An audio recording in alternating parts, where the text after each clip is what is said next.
She asked a stranger to pretend to be her husband for one night. He was quiet, tired-eyed, and smelled like pine and cold air. And he said yes. What she didn't know was that this silent man sitting across from her judgmental family, fielding questions about their fake marriage with impossible calm, was worth more money than she'd ever seen in her entire life. What he didn't know was that this desperate, shivering woman was about to crack open a heart he'd spent 4 years sealing shut with concrete and grief. This is their story. Watch until the end, because nothing about it goes the way either of them planned. And if you're already in, drop a like and comment the city you're watching from. I want to see how far this story travels. The snow started around 4 in the afternoon. By the time Sophie Bennett's ancient Subaru limped into the parking lot of Archer's Diner on the edge of Mill Haven, Colorado, the flakes had turned serious, thick and sideways, the kind that didn't care about your windshield wipers or your plans or the fact that you were already 40 minutes late and your phone battery was at 6%. She sat in the car for a moment with the engine off, the heater clicking as it cooled, and stared at the diner's neon sign buzzing orange through the snow. Open. She really needed a cup of coffee. She also really needed to not go inside, because going inside meant sitting somewhere warm and quiet. And sitting somewhere warm and quiet meant she would have time to think about what was waiting for her at her mother's house in 2 hours. And thinking about that was something Sophie had been actively, professionally avoiding for the past 72 hours. Her phone buzzed. She looked at it without picking it up. Her mother's name on the screen. Mom. She let it ring. The voicemail came through 20 seconds later, and Sophie didn't listen to it because she already knew what it said.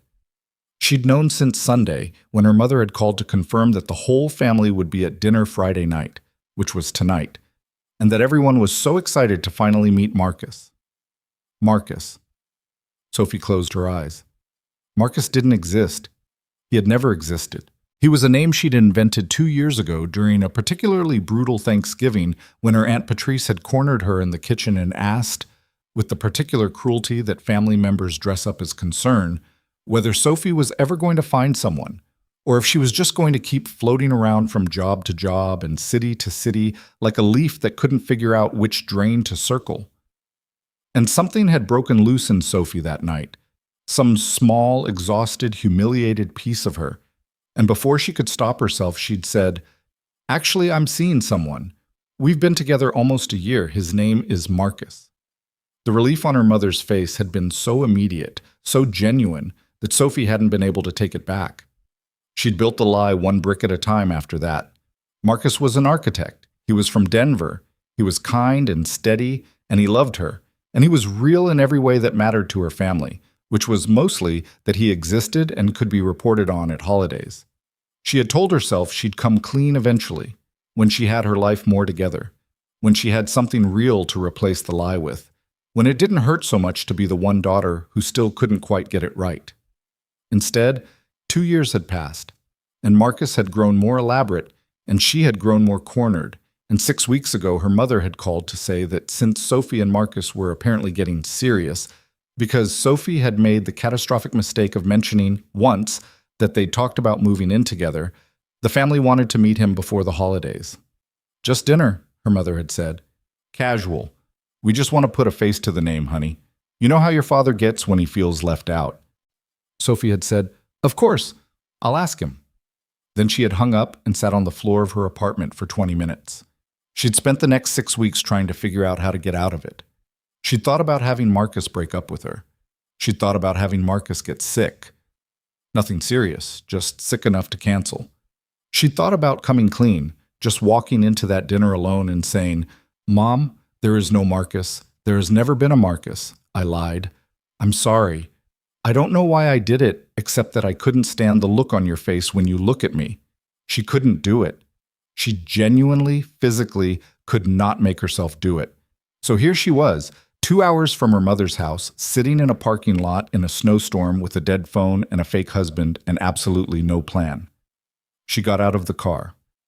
The diner was warm and smelled like bacon grease and old coffee, which under normal circumstances would have been comforting. Sophie unwound her scarf and found a booth near the window, the vinyl seat cracked and patched with electrical tape, and she ordered coffee and a piece of apple pie she couldn't afford because it was that kind of night. The place was quiet. Wednesday evening in a small mountain town in early December. There were maybe 8 other people in the whole diner, a couple of locals at the counter, a family with 2 kids who'd clearly been in the car too long, a man in a booth near the back wall, alone, with a cup of coffee and a laptop, and the specific posture of someone who was working because work was easier than whatever else they'd be doing. Sophie didn't pay attention to him. She was too busy staring at her reflection in the window, watching the snow pile up on her car, and trying to figure out what a person was supposed to do when they'd lied their way into a corner this tight. She could cancel. She could call her mother right now, if her phone wasn't dead, and say something had come up. Marcus got called away for work. She'd reschedule. But she'd already rescheduled twice. Her mother had booked a caterer. Her Aunt Patrice was driving in from Glenwood Springs. Sophie pressed the heels of her hands into her eyes and breathed out slowly. The waitress came and refilled her coffee without being asked, which Sophie took as the universe's one small act of charity for the evening. "You okay, honey?" Sophie lowered her hands. The waitress was somewhere around 60, with reading glasses pushed up on her head, and the efficient kindness of someone who'd seen a lot of people fall apart in this particular booth. "I need a husband," Sophie said. It came out before she'd decided to say it. She heard herself say it and couldn't believe she'd said it, and the waitress raised one eyebrow. "Tonight specifically, or for dinner. 2 hours from now. My family thinks I'm married, and I'm not, and I've been lying for 2 years, and I can't—" Sophie stopped, pressed her lips together. "I'm sorry. I don't know why I said that to you. I'm fine." The waitress looked at her for a moment.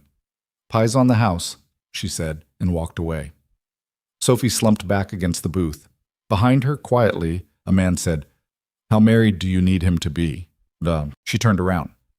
The man from the booth near the back had apparently moved, or maybe she'd been so in her own head she hadn't noticed him 2 tables away, and he was looking at her over the rim of his coffee cup with an expression that wasn't quite amused and wasn't quite serious, just attentive, like someone listening to a problem they were actually trying to understand. He was around her age, maybe a few years older, dark hair that needed a cut, jaw that needed a shave, a flannel shirt that had been good quality once but had been worn enough times that it had gone soft. Tired eyes, not the tired of someone who hadn't slept, but the tired of someone who'd been carrying something heavy for a long time and had gotten used to the weight. He did not look like a husband. He looked like a man who'd gotten very good at being alone. Sophie stared at him. "I'm sorry," she said. "Did you just—" "I wasn't eavesdropping." He set the coffee cup down. "Small diner." "Right." She turned back around, picked up her fork, put it back down. "It was a private conversation." "You said it to a stranger." "I was having a moment." "Yeah." A pause. "I could tell." Sophie turned around again. She wasn't sure why. Maybe because his voice was low and steady in a way that didn't have any judgment in it. He wasn't laughing at her. He wasn't performing sympathy. He was just sitting there with his coffee like the whole situation was completely ordinary. "You're serious," she said. "I don't know yet." He tilted his head slightly. "What exactly are we talking about? 1 dinner?" "1 dinner. 2, maybe 2.5 hours. My family is—" She stopped. Tried to figure out how to explain her family in a way that was honest without being humiliating. "They have a lot of opinions about my life. And 2 years ago I told them I had a husband because I needed them to stop having those opinions for 5 minutes, and now they want to meet him. And you're asking a stranger in a diner to play the part." When he said it out loud, it sounded insane. It was insane. Sophie knew that. "I'm not actually asking," she said. "I was having a breakdown and I said something stupid to a waitress. You don't have to do anything." He was quiet for a moment. She couldn't read his face. He had the kind of face that had learned not to give things away.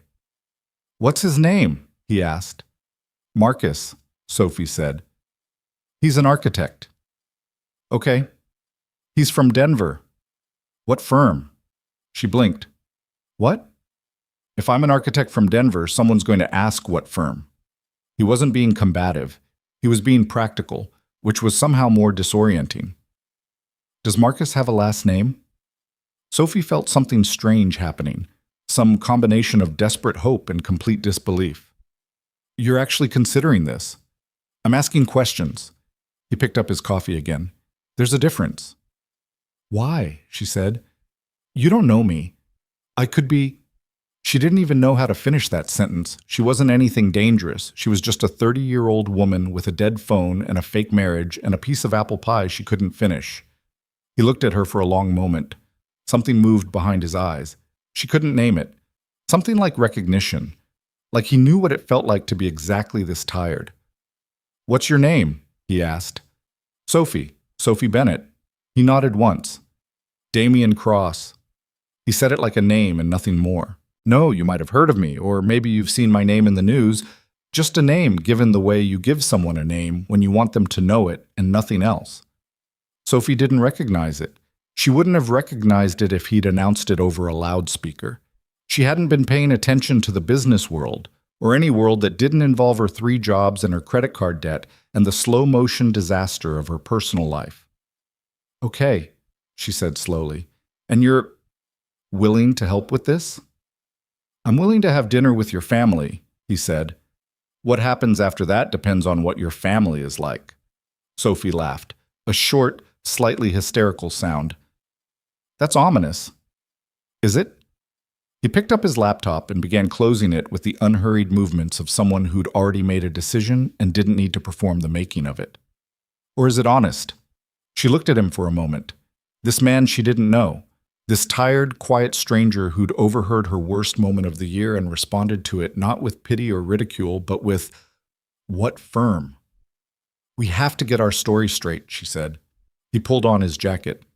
We've got 2 hours. They sat in the booth together for 90 minutes. Sophie ordered a second cup of coffee she didn't need and told him everything. The original lie, how it had grown, what her family knew about Marcus, what questions she was most afraid of. She talked faster than she usually did, which was already faster than most people were comfortable with, and she kept expecting him to look overwhelmed or impatient. He didn't. He listened with the specific, complete attention of someone who'd learned that most problems got worse when you half listened to them, and he asked questions that cut straight to what mattered. What does your mother care most about? What's your father going to want to know? Is there anyone there who's actually going to try to catch you in something? That last question made Sophie hesitate. My ex might be there, she said. Damien's expression didn't change. Might be? Or is? Is. She wrapped both hands around her coffee cup. Ethan Cole. He and my mother, they got along really well when we were dating. I think she might still be in contact with him. And when she planned this dinner, I think she might have invited him. She tends to do things without telling me and then act like she told me. And he knows about Marcus? He knows I'm supposedly married. He doesn't know Marcus is fake. She paused. He's going to be a problem. What kind of problem? Sophie thought about how to answer that. Ethan Cole was handsome and successful and had a smile that could light up a room and a personality that could poison it. He had never been overtly unkind to her. He'd never raised his voice or called her names. He'd done something subtler and more lasting than that. He'd made her feel, over the course of their 2-year relationship, that she was someone being generously tolerated, that his presence in her life was a gift she should be grateful for, that her opinions and instincts and choices were mostly wrong, and that the kindest thing she could do for herself was to defer to his better judgment. It had taken her a long time to understand that this was cruelty, that cruelty didn't always come with raised voices. He's the kind of problem, she said carefully, who's going to spend the whole evening trying to make Marcus look small. Damien nodded, just nodded. No, what a jerk, or don't worry about him. Just absorbed the information and filed it somewhere. What do you want from tonight? He asked. Sophie frowned. What do you mean? I mean, what does a good outcome look like? What do you actually want to walk out of there with? Nobody had ever asked her that before. The question sat in front of her like something she'd never been given the tools to answer, and she had to think about it for a moment. Really think, past the performance of, I just don't want to be humiliated, into something more specific. I want my mother to look at me like she did when I told her about Marcus, Sophie said finally. Like I'm someone who has her life together, like she doesn't need to worry about me. She paused. I know that's not weird, Damien said quietly. That's just wanting your mother to see you. Something about the way he said it, matter of fact, no softness layered on top, made it land harder than comfort would have. Sophie looked at him. Do you have kids? She asked. She didn't know why she asked it, something in how he'd said mother. He was quiet for a beat. A daughter, she's 6. What's her name? Lily. Is she… Sophie started to ask, is she with you, and then saw something shift in his expression, something that closed briefly like a window before he could help it, and she changed course without thinking. Is she the reason you're in Millhaven? We live here. He looked at his coffee cup. We've been here about 3 years. She let it sit. She'd learned from 1,000 bad conversations that some silences were better left alone, and this one had a shape to it she didn't want to push against. You don't have to come tonight, she said instead. I mean that. It was a crazy thing to ask. You could just… I said I would. You asked questions. That's not the same as… Sophie… He looked at her steadily. I said I would. She stopped. There was something in his voice. Not authority, exactly, but certainty. The particular certainty of a person who had learned to mean what they said because at some point in their life they'd had to figure out which things were worth saying. Okay, she said. Okay. He looked at his watch. We should go. What's the address? Her mother's house in Millhaven was a large colonial on Birchwood Lane with a circular driveway that always had too many cars in it, a front door wreath that got changed with each season, and interior lighting designed to make everything look warmer and more perfect than it actually was. Sophie had grown up in this house. She knew where every floorboard creaked and which drawer in the kitchen stuck, and exactly how to arrange her face when she walked in so that her mother couldn't immediately tell something was wrong. She was arranging her face now, standing on the front porch in the snow, her fingers curled around her phone, now at 4% after borrowing Damien's charger in the car, and breathing the kind of slow breath you breathe when you're about to do something that can't be undone. Damien stood beside her. He'd changed in the car. She hadn't realized he had a bag until he pulled one from the back seat, and he was wearing a dark shirt now, collar open, with a jacket over it that was simple and well cut without being conspicuous. He'd fixed his hair, or at least run a hand through it. He looked like a man who was used to showing up to things. Ready? He asked. No, she said honestly. That's fine. He reached past her and rang the doorbell. Sophie had exactly 2 seconds to panic before the door opened. Her mother appeared in the doorway in a cream blouse and her good earrings, which told Sophie that this dinner was more formal than casual, in a way she should have anticipated. Margaret Bennett was 62 and beautiful in the specific way of women who had worked at it all their lives, carefully maintained, carefully presented, with a smile that was genuinely warm and genuinely strategic in equal measure. She looked at Damien. The smile widened, not artificially, genuinely. Marcus, she said, and the name hit Sophie like a small electric shock. We are so happy you're finally here. I'm Margaret. Damien took her mother's hand. Thank you for having me, Margaret. I've heard a lot about you. His voice was warm. Not performed warm. Actually warm, the way you'd speak to someone's mother if you were a person who understood what mothers meant to people. Sophie stared at the side of his face. Come in. Come in. It's freezing. Her mother ushered them inside, taking their coats with the efficiency of someone who'd been waiting for this moment for 2 years. Everyone's in the living room. Sophie, your aunt is already asking questions, so prepare yourself. Sophie smiled tightly. Great. The entry hall smelled like pine and pot roast and the particular holiday candle her mother had burned in December for Sophie's entire life. Under different circumstances, it would have felt like home. Under these circumstances, it felt like walking into a theater where she'd forgotten all her lines. Damien touched her elbow, brief and light, just enough to be grounding, and she straightened and walked through the arch into the living room. The living room held 6 people, which was 2 more than Sophie had expected. Her father, Robert, solid and quiet, a retired civil engineer who expressed love by fixing things, was in the armchair by the window. Her Aunt Patrice, her mother's sister, was on the couch in a blazer she'd been wearing to family events since Sophie was in high school. Sophie's younger brother Daniel and his wife Kara were near the fireplace, Kara visibly pregnant with their second child, Daniel with the slightly anxious expression he always got when the whole family was in the same room. And then there was Ethan. Ethan Cole was standing near the drinks cabinet with a glass of wine and the practiced ease of a man who was comfortable in rooms that didn't belong to him. He was 34, brown-haired, classically handsome in a way that photographed well, wearing a jacket that cost more than Sophie made in a week at her first job. He saw her come in and his smile did the thing it always did. Engaging, inclusive, with just the smallest trace of satisfaction underneath, like a man who enjoyed having a better seat than you. His eyes moved to Damien. Something shifted in them. Quick, almost imperceptible. He'd been expecting Marcus to be less. Sophie felt it before she could think it. The slight recalibration in Ethan's posture. He'd been prepared for a certain type of man, the kind Sophie would have ended up with in Ethan's assessment. And Damien was not that kind. Damien didn't notice, or if he noticed, it didn't touch him. He moved through the room the way he moved through everything, unhurriedly, without performing anything.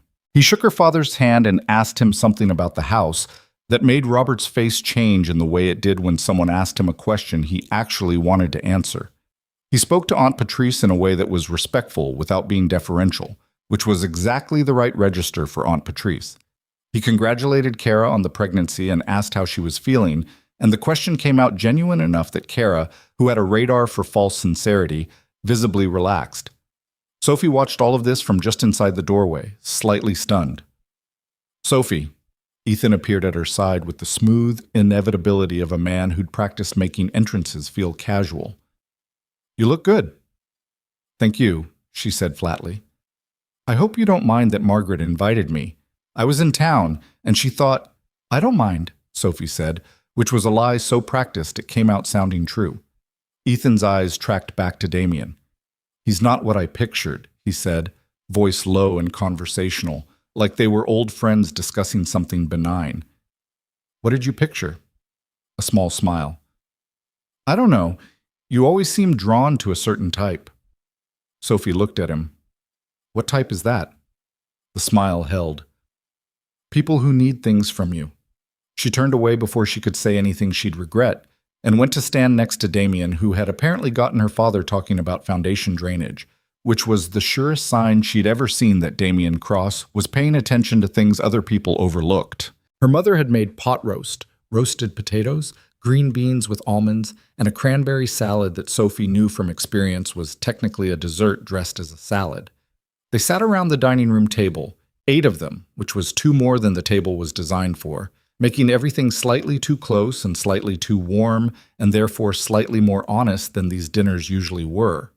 Sophie sat next to Damien.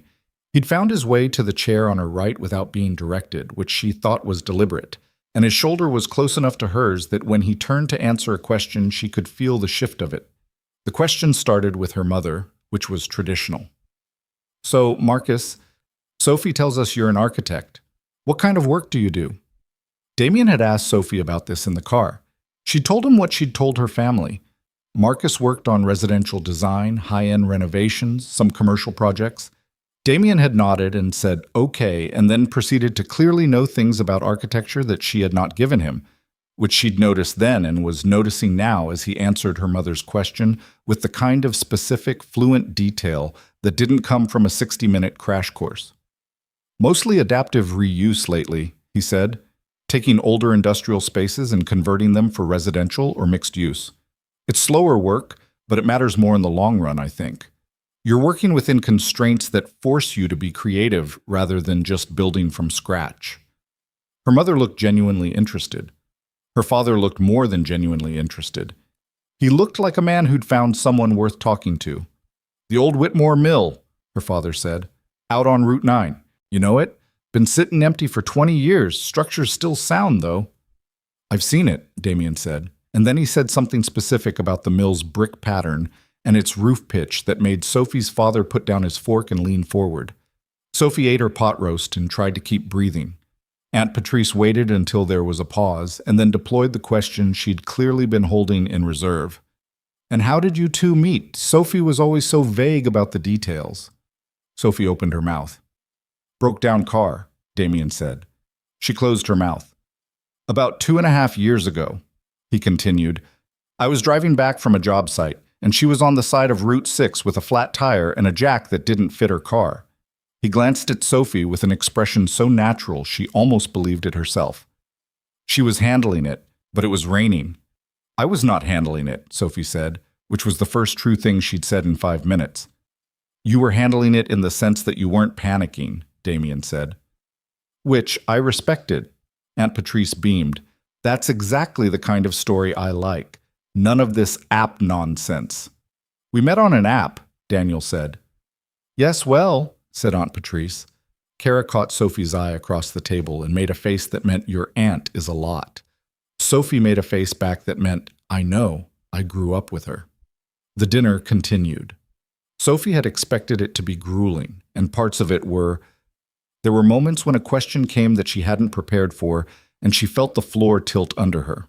But each time, Damien answered in a way that was true enough that it didn't feel like lying, and specific enough that it didn't invite follow-up, and she began to understand that he wasn't performing a character. He was just being himself and applying the name Marcus like a layer of paint over something that was already real. It was working, possibly too well. Her mother had that look, the particular softening around her eyes that meant she was revising her assessment of a situation in real time. Her father was on his second glass of wine, which only happened when he was genuinely comfortable. Even Daniel had relaxed, which meant Ethan had been quiet for too long. So, Marcus. Ethan's voice came from the other end of the table, easy and conversational. He'd been waiting for the right moment. He'd found it. Denver's a good market for your kind of work right now. Who are you with? Which firm? It was exactly what Sophie had been afraid of. Damien set down his fork. Not hurriedly, not with any change in expression. He took the half-second that the question gave him the way someone takes a step, smoothly, without drama. I'm independent now, he said. Had a partnership for a while that ran its course. These days I work direct with clients, which suits me better. Less overhead, more control. It was the answer they'd discussed. Sophie had suggested it. She'd thought it was their weakest point. Ethan tilted his head, smile in place. What kind of clients are we talking? Because the independent market at that level is pretty competitive. It is, Damien agreed. Ethan waited for more. Damien didn't offer any. Just curious, Ethan said after a beat that was slightly too long. Sophie never mentioned much about what you did specifically. I assumed. You assumed what? Sophie said. The table went briefly still. Sophie hadn't intended to say it that way. Direct and quiet, with an edge she usually kept wrapped up at family dinners. But she was tired, and Ethan's, I assumed, had landed on something she didn't want landing on. Ethan's smile didn't waver. I assumed she'd have mentioned the specifics, you two having been together this long. We don't spend a lot of time talking about work, Damien said pleasantly. What do you spend time talking about? It came out like a question, but it had the shape of a challenge. Our daughter. The table went still again, but differently. Sophie froze. Nobody at this table knew about a daughter. Marcus didn't have a daughter. She'd never given Marcus a daughter because that had seemed like too many details to maintain. Damien had a daughter. He was talking about Lily. She felt him shift slightly beside her. Not flinching, just acknowledging with the smallest possible movement that he'd gone somewhere unrehearsed and he knew it. Her mother's eyes lit up. You have a child? Sophie, you never mentioned She's mine, Damien said before Sophie could speak. From before Sophie and I met. She's 6. Her name's Lily. He paused. Sophie's been the best thing that's happened to both of us. He said it quietly, with the particular weight of something that wasn't entirely a lie, even though it didn't make logical sense because they'd known each other for 3 hours. Sophie's mother looked at her with an expression Sophie hadn't seen directed at her in a very long time. Pride. Just uncomplicated, clear-eyed pride. Sophie felt something sting in the back of her throat and looked down at her plate. Across the table, Ethan set down his wine glass. He'd recalculated again. She could see it in the set of his jaw, the particular stillness of a person who'd come somewhere expecting one thing and found something they didn't know how to account for. The meal ended. Her mother served a lemon tart. Sophie helped clear plates with the practiced efficiency of someone who'd been clearing plates in this kitchen since she was old enough to carry one. And at some point, she found herself standing at the sink with a dishcloth in her hands and realized that her hands were shaking. Not badly. just a small, fine tremor that she recognized as the body catching up to what the mind had been through for the past 2 hours. Here! Her brother Daniel appeared beside her with a stack of plates. He was 2 years younger than Sophie and had always been the easier child, not because he was better, but because he'd found the life their mother imagined for him and climbed inside it without too much friction. He was happy, genuinely, and Sophie didn't hold that against him. She just sometimes stood next to his happiness and felt the specific ache of someone who'd been issued the wrong instructions for their own life. "He's good," Daniel said quietly, looking through the pass-through to where Damien was talking with their father again. "Yeah," Sophie said. "Like, genuinely good." Daniel looked at her. "You seem surprised." "I'm not surprised." "Sophie," his voice dropped, "you look like you've been holding your breath for 2 hours." She looked at her brother. Daniel had always been the only person in her family who could actually see her. Not the version she performed, but the person underneath the performance. It had been both a comfort and a liability over the years. "I'm fine," she said. "Is he treating you okay?" The question landed softly, but it had weight. Sophie thought about Damien in that diner, asking, "What do you actually want to walk out of there with?" She thought about his hand on her elbow at the door, just enough to be grounding. She thought about, "She's been the best thing that's happened to both of us," and the way he'd said it. Not to perform for the room, but to give her something. "Yeah," she said. "He treats me okay." Daniel nodded. "Good." He put the plates down and looked at her for a second longer. "You've been running from something for a while, Soph. I don't know what it is, but whoever this guy is, he doesn't seem like running." She didn't know what to say to that, so she handed him a dish towel. They left around 9:30. Her mother hugged Damien at the door with the warmth of someone who had decided to love him, and shook his hand and then hugged Sophie for several seconds longer than usual and said into her shoulder quietly, "He's wonderful. You've done well." Sophie said, "Thanks, Mom." She did not cry until they were in the car. Not ugly crying, just the silent kind, the kind that comes after a particular sustained effort, the pressure releasing through the only valve it could find. She turned toward the window so he wouldn't see it and pressed her knuckles against her mouth. Damien drove in silence for about 3 minutes, then, "You don't have to do that." "Do what?" "Hide it." Sophie made a sound that was meant to be a laugh and came out as something less controlled. "I'm fine. I just—" She stopped. Tried again. "My mother said I did well. Do you know how long it's been since my mother said I did anything well?" He didn't answer. She didn't expect him to. "It wasn't even real," she said. "None of it was real, and I still needed it that much." She exhaled. "That's pathetic." "No," Damien said. He said it the way he said most things, flatly, without decoration. "It's just human." The snow had stopped. The road back through Millhaven was dark and clean, streetlights catching the fresh white in pools of yellow, and Sophie sat in the passenger seat of a stranger's car and let herself not talk for a minute. "Your daughter," she said eventually. He was quiet for a moment. "Yeah." "She's at home?" "With my neighbor, Mrs. Paulson. She watches her sometimes." "You didn't—" Sophie hesitated. "You left your daughter with a neighbor to come to a dinner for someone you don't know." "I didn't plan on that being the night," he said. "I was at the diner waiting for weather to clear. I could have left earlier." A beat. "I didn't." Sophie thought about that. "Why?" she asked. He was quiet long enough that she thought he wasn't going to answer. "I haven't done anything for someone else's sake in a while," he said finally. "Not—" He stopped, started again more carefully. "I spend a lot of time taking care of Lily. I spend a lot of time running the company. I go to work and I come home and I'm careful and I'm steady and I'm—" He exhaled through his nose. "I don't really do things that don't have a plan behind them anymore. And this didn't have a plan." "No." Sophie looked at him. "What happened? Before— with Lily's mother?" "You don't have to tell me," she added quickly. "Her name was Claire," he said, after a moment like he was deciding how much to give. "She died 4 years ago. Heart thing. Congenital. She knew about it. We both knew, always. We just kept thinking there was more time than there was." Sophie didn't say anything. There was nothing to say to that. She just let it be what it was. Lily was 2, he said. She doesn't remember her, or she says she doesn't. She has one memory, I think, at just Claire's voice, reading to her. She asks me sometimes what she sounded like. Sophie looked out the window. The night was very still. What do you tell her?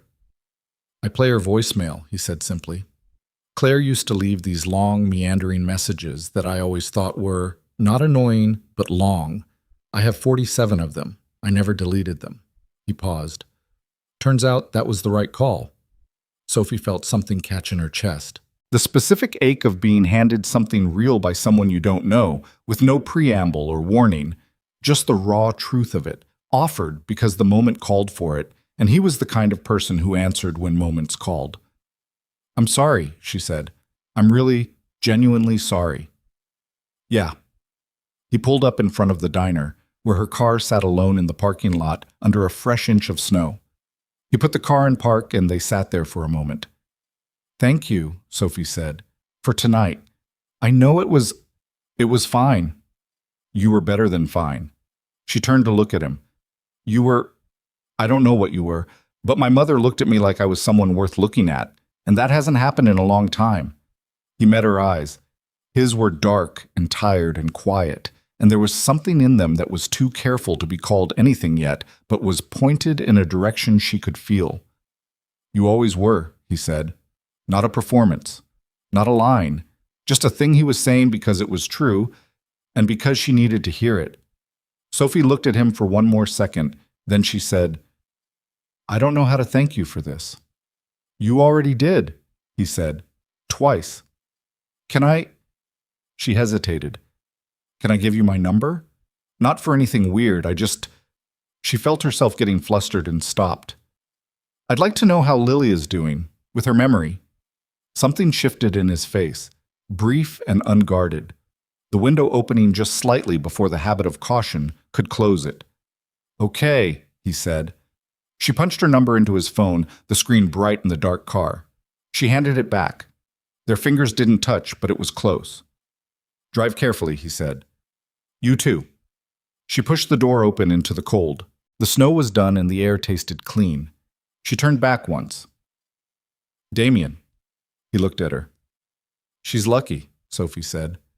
Lily, to have someone who kept the voicemails.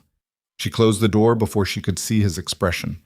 She swept the snow off her windshield in long strokes and climbed in and sat for a moment in the dark before starting the engine. Her phone buzzed. A text from an unknown number. She's lucky to have someone say that. Sophie stared at it for a long moment. She put the car in reverse. She was still thinking about it 20 minutes later when she pulled into her apartment complex, and she was still thinking about it when she unlocked her door and sat on the floor in her coat for a minute. Not thinking, just existing in the strange and specific warmth of a night that had no right to feel the way it felt. She'd gone looking for a husband. She'd found something she didn't have a name for yet. But it was the first thing in a long time that felt, underneath all its complications and impossibilities, and the plain fact that they were strangers who'd known each other for 4 hours, like it might be worth the trouble of finding out. He didn't text again that night. Sophie told herself she wasn't waiting for him to. She made tea she didn't drink and scrolled through her phone without looking at anything and went to bed at 11:30 and lay in the dark staring at the ceiling with the specific wakefulness of someone whose body hadn't gotten the message that the crisis was over. The crisis wasn't over technically. She'd bought herself one dinner's worth of breathing room. Her family had met Marcus and liked him, which meant the next question was when they'd see him again, which meant the lie hadn't ended. It had just upgraded itself to a more complicated and expensive model. She knew this. She'd known it the moment her mother had hugged Damien at the door. She thought about it for about 40 minutes and then stopped thinking about it, because there was a limit to how much a person could productively catastrophize at midnight, and she'd hit it. She thought instead about what Daniel had said at the sink. Whoever this guy is, he doesn't seem like running. Her brother had a way of saying true things in the simplest possible language, which was either a gift or an irritant, depending on how much you wanted to be seen at any given moment. She fell asleep sometime around 1. Her phone buzzed at 7:15 the next morning with a text from her mother. Marcus is wonderful. Your father asked about him this morning. First thing, you know how rarely that happens. Sophie read it twice, set the phone face down on the mattress, picked it back up and read it again. Then she got up and made coffee and stood at her kitchen window watching the street below, where the snow from last night had been compressed into gray slush by morning traffic, and tried to figure out what she was feeling. It wasn't guilt exactly, or it was guilt, but it was layered over something else, something warmer and more disquieting, the particular feeling of having been given something you know you don't entirely deserve and wanting it anyway. Oh, he called 4 days later. Not a text, an actual call, which surprised her because he didn't seem like a person who called when he could text. She was at her second job, waiting tables at the Millhaven Grill during the Friday lunch rush, and she saw his name on her screen. She'd saved him as Damien Cross, Marcus, which in retrospect felt ridiculous. And she felt her pulse do something embarrassing. She let it go to voicemail. She was carrying 3 plates. She listened to it on her break, standing in the alley behind the kitchen where the line cooks took smoke breaks. Hey, it's Damien. I know this is a strange thing to call about, but Lily wants to know if the wife is real. I told her I had dinner with someone last week, and she has a lot of follow-up questions. I thought you should know that exists as a situation. A pause. You don't have to call back.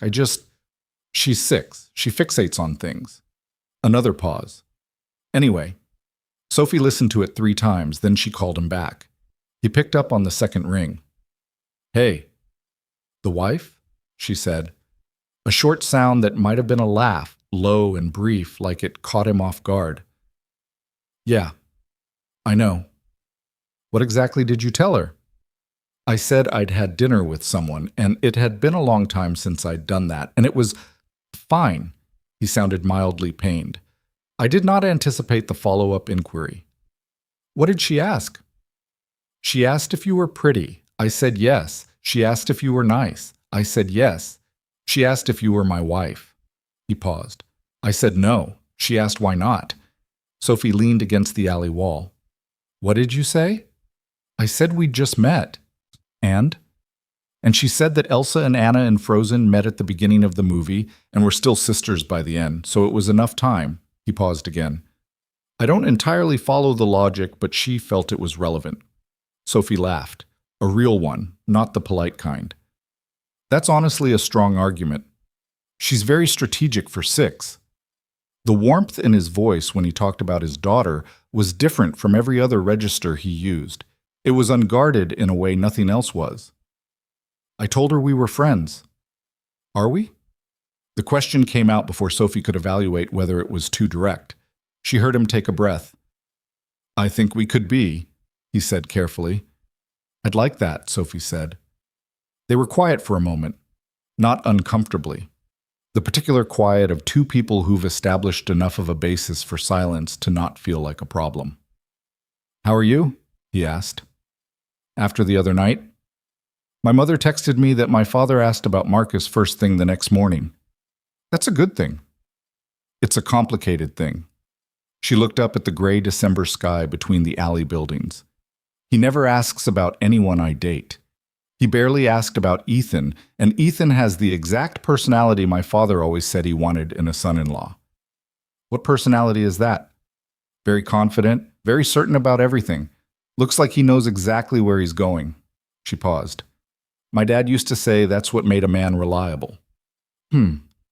Just the sound, neutral, like he was turning something over. What? Nothing. Just the most certain people I've known were certain because they decided not to look too closely at things. He left it there, not elaborating. Sophie thought about Ethan's smile. The way it never changed, not even at dinner the other night when the conversation had clearly gone differently than he'd planned. Yeah, she said. Lily wants to know your favorite color, Damien said abruptly, like he'd been waiting for a gap to deliver this information. Sophie blinked. Is this a commissioned inquiry? She made me promise to ask. She's very thorough. Yellow, Sophie said. The specific yellow of old paperback covers. Not bright yellow, aged yellow. Silence for a moment, then, she's going to need me to explain that. Tell her like a banana that's been sitting for a while. That's going to worry her about fruit. Tell her like, Sophie thought about it. Tell her like the sun when it's late in the afternoon. Another pause. She could almost hear him filing it away. Okay, she'll accept that. What's her favorite color? Changes depending on the day. Today it's silver. Yesterday it was brown, which I did not see coming. Brown is underrated. That's what she said. There was something in his voice now, not quite smiling, but adjacent to it, the particular softness of someone who doesn't smile often and therefore sounds different when they're close to it. She also wants to know if you have any pets. I have a cactus. Is that a pet? I named him Gerald. A beat. I'll tell her. They talked for 43 minutes. Sophie knew because she was supposed to be back on the floor in 15, and she clocked every minute of it and could not make herself go back inside. She found out that Damien had built his company from an initial investment he'd put together through 5 years of working construction and saving everything he didn't need. That he'd started in real estate development, moved into technology infrastructure when he saw what was coming, and then expanded into 3 adjacent industries in the following 6 years. That he had 212 employees, which he said not with pride but with the particular weight of someone who understood what 212 families depended on. She found out that he cooked breakfast every morning because Lily was suspicious of anything she hadn't personally watched being made. That he'd tried to get her into swimming lessons twice and failed both times. That she was obsessed with space and had recently informed him with complete seriousness that when she grew up she was going to live on the moon, and he'd said okay, and she'd asked if he'd visit, and he'd said every chance he got, and she'd said that was acceptable. He found out that Sophie had been working 3 jobs since moving to Millhaven 18 months ago. The diner, the grill, and a weekend shift at a gift shop on Main Street that she'd taken because it had a discount on candles. That she'd come to Millhaven from Denver after a plan that had involved both her savings and her faith in a person she should have looked at more carefully had fallen apart in the same week. That she was good at surviving things and not particularly good at asking for help, and that she'd been working on the second one with mixed results. She didn't tell him all of it, not the part about Ethan, not completely. She told him enough that he could understand the shape of it, and he listened without trying to fill in the blanks or offer a verdict on a person he'd only met once. You don't have to keep the jobs you hate, he said at one point. Which one do I hate? The gift shop. A pause. You said the word candle discount with the exact energy of someone trying to find something to be grateful for. Sophie paused. That's very perceptive. I pay attention. I've noticed. She finally went back inside 7 minutes late, and her manager gave her a look, and she said she was sorry and meant it, and didn't entirely regret it. He texted her a photo that evening. Just a piece of paper, crayon drawn in irregular shapes, mostly silver and brown, with a yellow sun in the corner. And 6-year-old writing at the top, for Sophie, Marcus's friend. Sophie stared at it for a long time. Then she texted back, Tell Lily that Gerald the cactus says hi, and also that the sun is exactly right. 3 minutes later, she wants to know if Gerald has feelings. I believe he does, but he's very private about it. She accepts this. She says she will draw him next. Sophie set her phone down on the counter and stood in her small, cluttered apartment with its water stain on the ceiling and its secondhand furniture and the stack of bills on the table she'd been avoiding, and felt something she hadn't felt in a long time and couldn't name precisely. Not happy, exactly. Or happy, but with the texture of something fragile, the kind of feeling you hold carefully because you know it could break. She went to bed at a reasonable hour for the first time in weeks. They started talking every few days. It happened without either of them deciding it was happening, the way some things accumulate. Not a plan, just a pattern, one conversation leading to another because neither of them ended the last one wanting to. He called on Sunday evenings, usually after Lily was in bed. She called on Wednesday afternoons from her car between the lunch shift and the dinner shift, when she had 40 minutes and nowhere to be. They texted about nothing. A photo she took of frost on a window. A question about the documentary she'd mentioned. A report from Lily about Gerald's presumed emotional state. It was easy in a way that made Sophie slightly suspicious of it, because nothing this easy had ever stayed easy. Her experience of connection, with her family, with Ethan, with the city of Denver and the life she'd tried to build there, was that it started with warmth and eventually revealed a floor with a drop below it. She'd learned to keep some part of herself back, a small, reserved portion that could step away cleanly when the drop appeared. She kept trying to keep that portion back with Damien. It kept not working. On a Thursday in mid-December, 2 weeks after the dinner, he said, "Lily wants to know if you'd want to have lunch with us. On Saturday, there's a place in town she likes." Sophie was quiet for a moment. "Is that—" She stopped, started again. "Are you sure that's a good idea?" "No," he said honestly. "But she's been asking for 2 weeks, and I don't have a good reason to say no." "I'm the fake wife of a person who doesn't exist," Sophie said. "That's a reason." "She doesn't know that part." "What does she know?" "That I had dinner with someone. That her name is Sophie. That her favorite color is afternoon sun, and her cactus has feelings." A pause. "She knows you drew back." Sophie blinked. "I what?" "I told her your color was aged paperback yellow. She didn't know what that was, so we looked it up." He paused. "She said it sounded like something trying to hold on." Sophie stood in her kitchen with the phone pressed to her ear and felt something move through her chest. Slow and warm and a little frightening, the sensation of a door she'd thought was sealed detecting a draft from somewhere. "Saturday," she said. "What time?" The diner Lily had chosen was called The Painted Spoon, on the corner of Mill and 4th, with a mural of cartoon breakfast foods on the outside wall and a menu that was mostly pancakes in different configurations. Sophie arrived 3 minutes early and stood outside in the cold for 90 seconds before going in because she was, inexplicably, nervous, and she wanted a moment to talk herself out of it. "She's 6, Sophie told herself. "She's a child. Children either like you or they don't, and it's not personal either way, and you are not nervous." She was absolutely nervous. She went inside. They were already in a booth by the window. Lily was wearing a silver parka that made her look like a very small astronaut, and she had her father's dark eyes and her father's quality of paying complete attention to whatever she was looking at, and what she was currently looking at was Sophie. Sophie stopped a few feet from the table.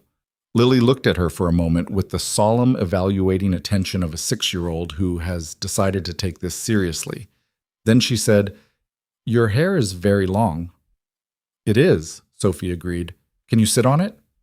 "Not quite. It's more of an almost." Lily considered this. "My friend Maya can sit on hers. She says it's uncomfortable, but she does it anyway." "That's dedicated." "I know." Lily slid over in the booth. "You can sit here. I saved it." Sophie slid into the booth. Damien was across from them, and he was looking at her with an expression she was learning to read. The one that happened when something surprised him, and he couldn't entirely hide it. Not smiling, but close. "Hi," he said. "Hi." "She was in the window watching for you," he said. "For about 20 minutes. Lily turned to him. "I was not watching for 20 minutes. You told me time was going slowly, because the pancakes were taking long." She looked at Sophie with great dignity. "It was not about you." Sophie pressed her lips together to keep from laughing. "I didn't assume it was." Lily seemed to accept this. She turned back to the menu with the focus of someone deciding something important, and Sophie looked across the table at Damien, and something passed between them. Brief, wordless, the shared warmth of a moment that didn't need to be commented on. Chet. The pancakes, when they arrived, were silver dollar-sized, and Lily arranged hers in a pattern before eating them, tallest to shortest, which she explained was the correct order. "Why?" Sophie asked. "Because then they get better as you go." She said it like it was obvious. "If you start with the best one, the rest are all worse." "That's actually really smart," Sophie said. Lily looked at her. "I know." Not bragging, just acknowledging a fact. Sophie liked her immediately and completely. There was something unvarnished about Lily that was both her father's and entirely her own. The directness, the internal logic that she didn't feel the need to explain unless asked. She was also, Sophie noticed, watching her carefully. Not suspiciously, just with the particular attention of a child who'd learned that new people in her father's life were worth paying attention to. At some point, Lily asked, with no preamble, "Do you like my dad?" Sophie kept her face steady. "Yes, I think he's a good person." Lily considered this. "He's very serious sometimes. I've noticed." He doesn't laugh very much. She speared a piece of pancake. He used to laugh more. I don't really remember it, but Mrs. Paulson told me. The table was quiet for a moment. Damien was looking at his coffee, and Sophie could see in the line of his jaw the particular effort of not reacting. Do you know why? Sophie asked carefully. Because of my mom, Lily said matter-of-factly. Not with sadness, or not the visible kind.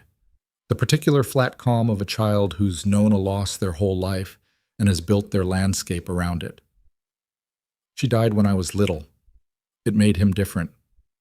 I'm sorry, Sophie said. Lily looked at her. Did someone die that you loved? Not like that, Sophie said. But I've lost things that mattered. Lily seemed to think about whether that counted. Apparently she decided it did, because she nodded and went back to her pancakes. Damien, across the table, was looking at Sophie with an expression that was too complicated to name, layered and careful, and something underneath it that was neither careful nor comfortable, something he was working at keeping in the appropriate place. She looked back at him for 1 second. Then she reached over and cut a piece of Lily's pancake that had been giving Lily trouble.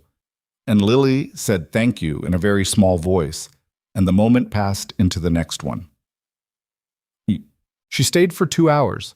They walked afterward, the three of them, through the Millhaven Christmas market that had appeared in the town square sometime in the past 2 weeks, pine-strung booths selling mulled cider and hand-carved ornaments and wool scarves, everything smelling of cloves and cold air.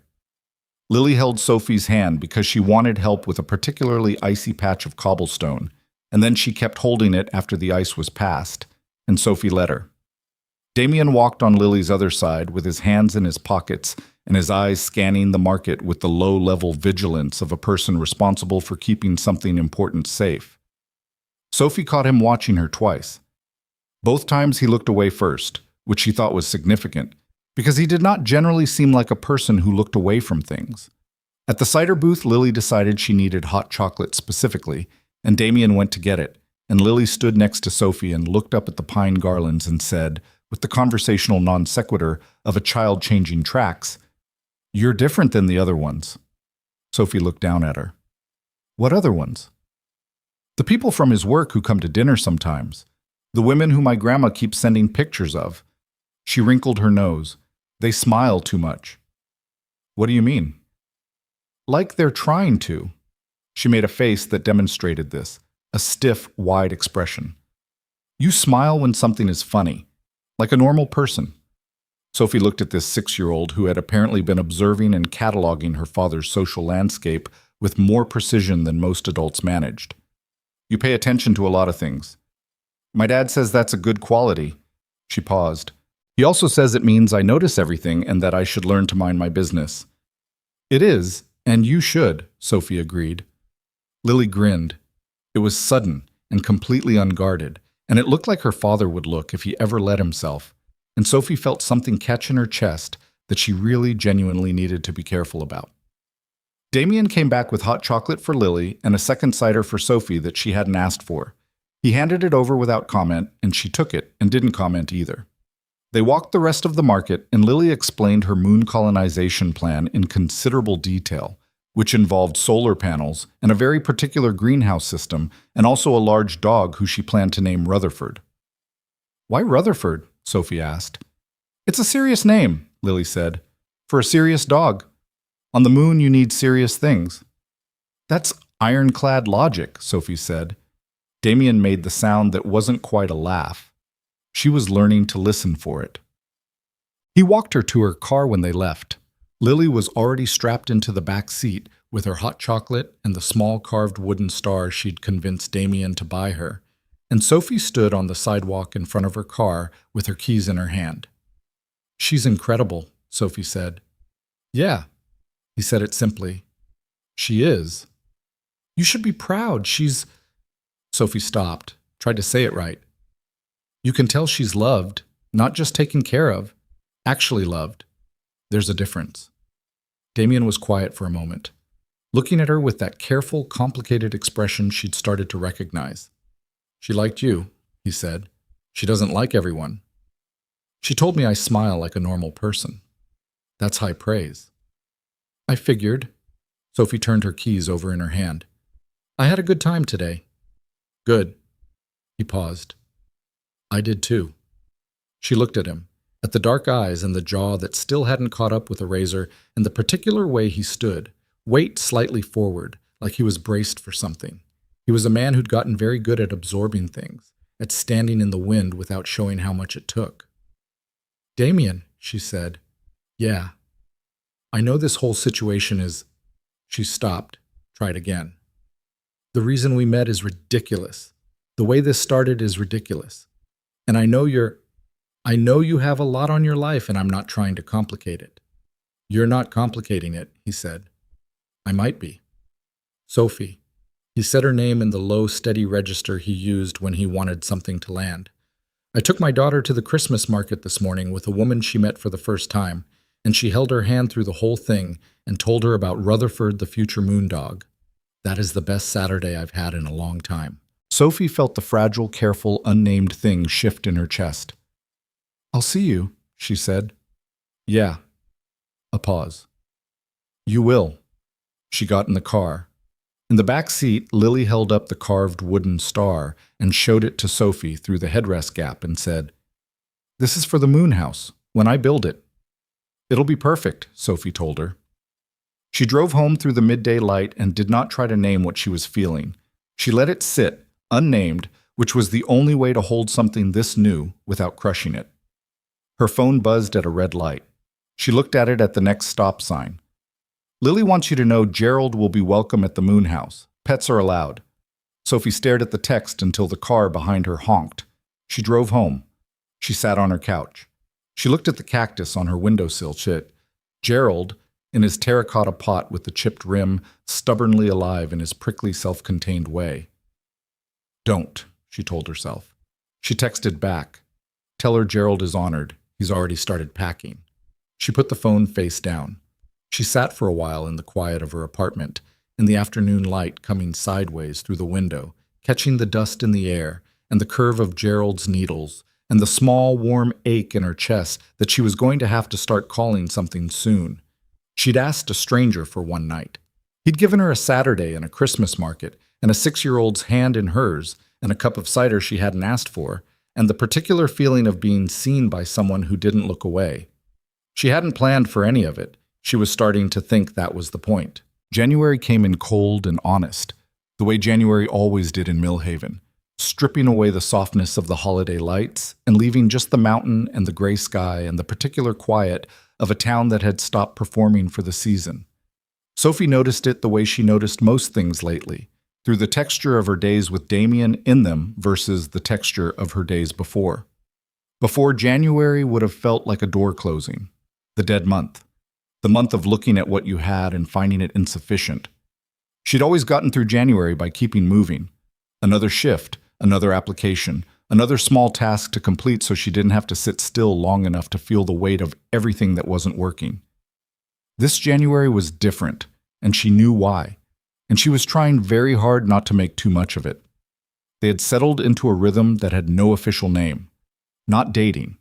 They hadn't defined it, hadn't approached the conversation, had moved around it the way you move around furniture you're not sure belongs in the room yet. But he called on Sunday evenings, and she called on Wednesdays, and on the second Saturday of January, she went to his house for the first time. The house surprised her. She'd built a version of it in her head, something imposing, something that announced itself, because the number of employees and the weight with which he carried his responsibilities had started to sketch a certain picture.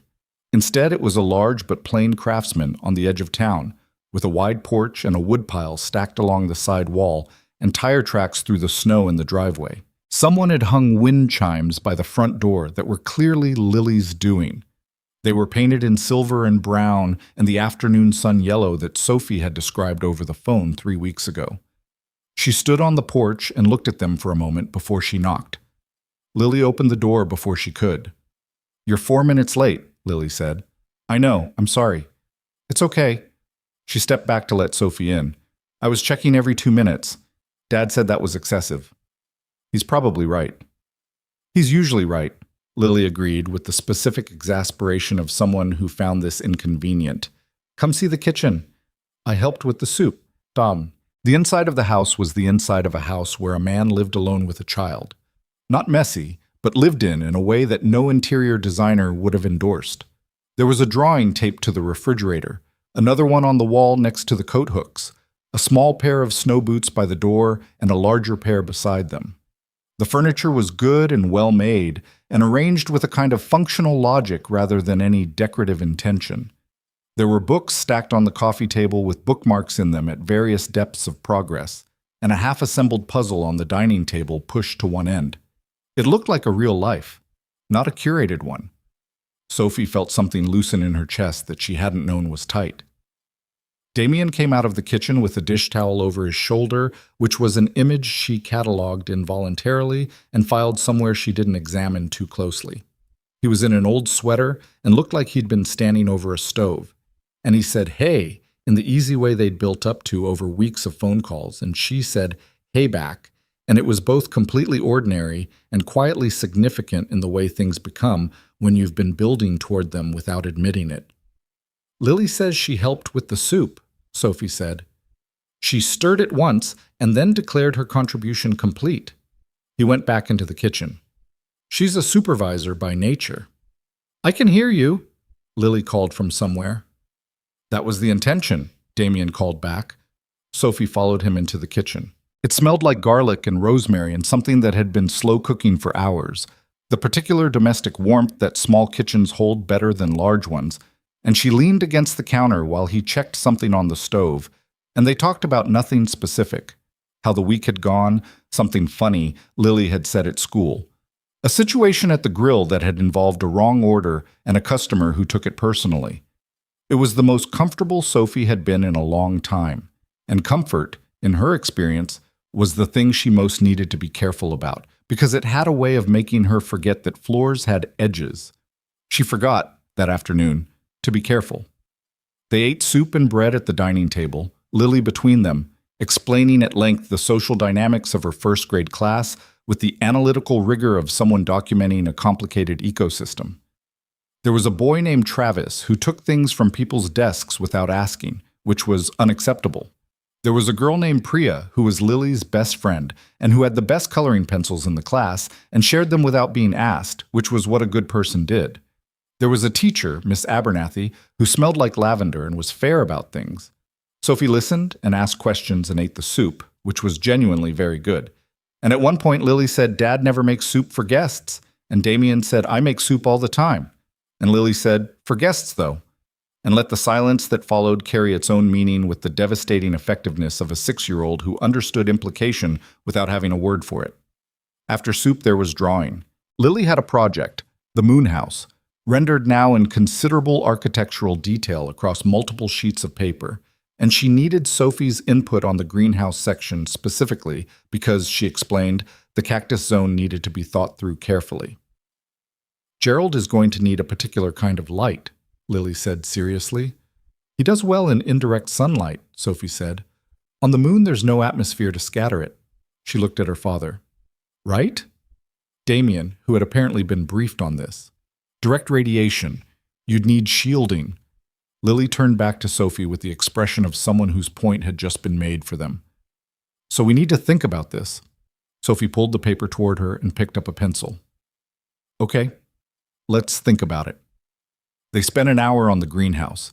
Damien sat at the end of the table with something from work he was reading, and Sophie and Lily bent over the drawings with the focused companionship of people who were taking something seriously together. And Sophie became aware at some point that she was entirely happy, in a specific and uncomplicated way she hadn't felt in years, and that it scared her more than almost anything. She left at 7, after Lily had been persuaded to go toward bed with the understanding that Sophie would be back. Damien walked her to her car in the dark, their breath visible in the cold air, and they stood by the driver's side door in the way they'd started doing, neither of them in a hurry to end the part where they were still standing near each other. "She's going to hold you to that," he said. "Coming back." "I know." Sophie tucked her hands into her coat pockets. "I plan to." He nodded. Looking at her in the low light from the porch, snow on the ground, the wind chimes barely moving in the still air. "Can I ask you something?" she said. "Yeah." "When you came to dinner that night, At my mother's. She paused.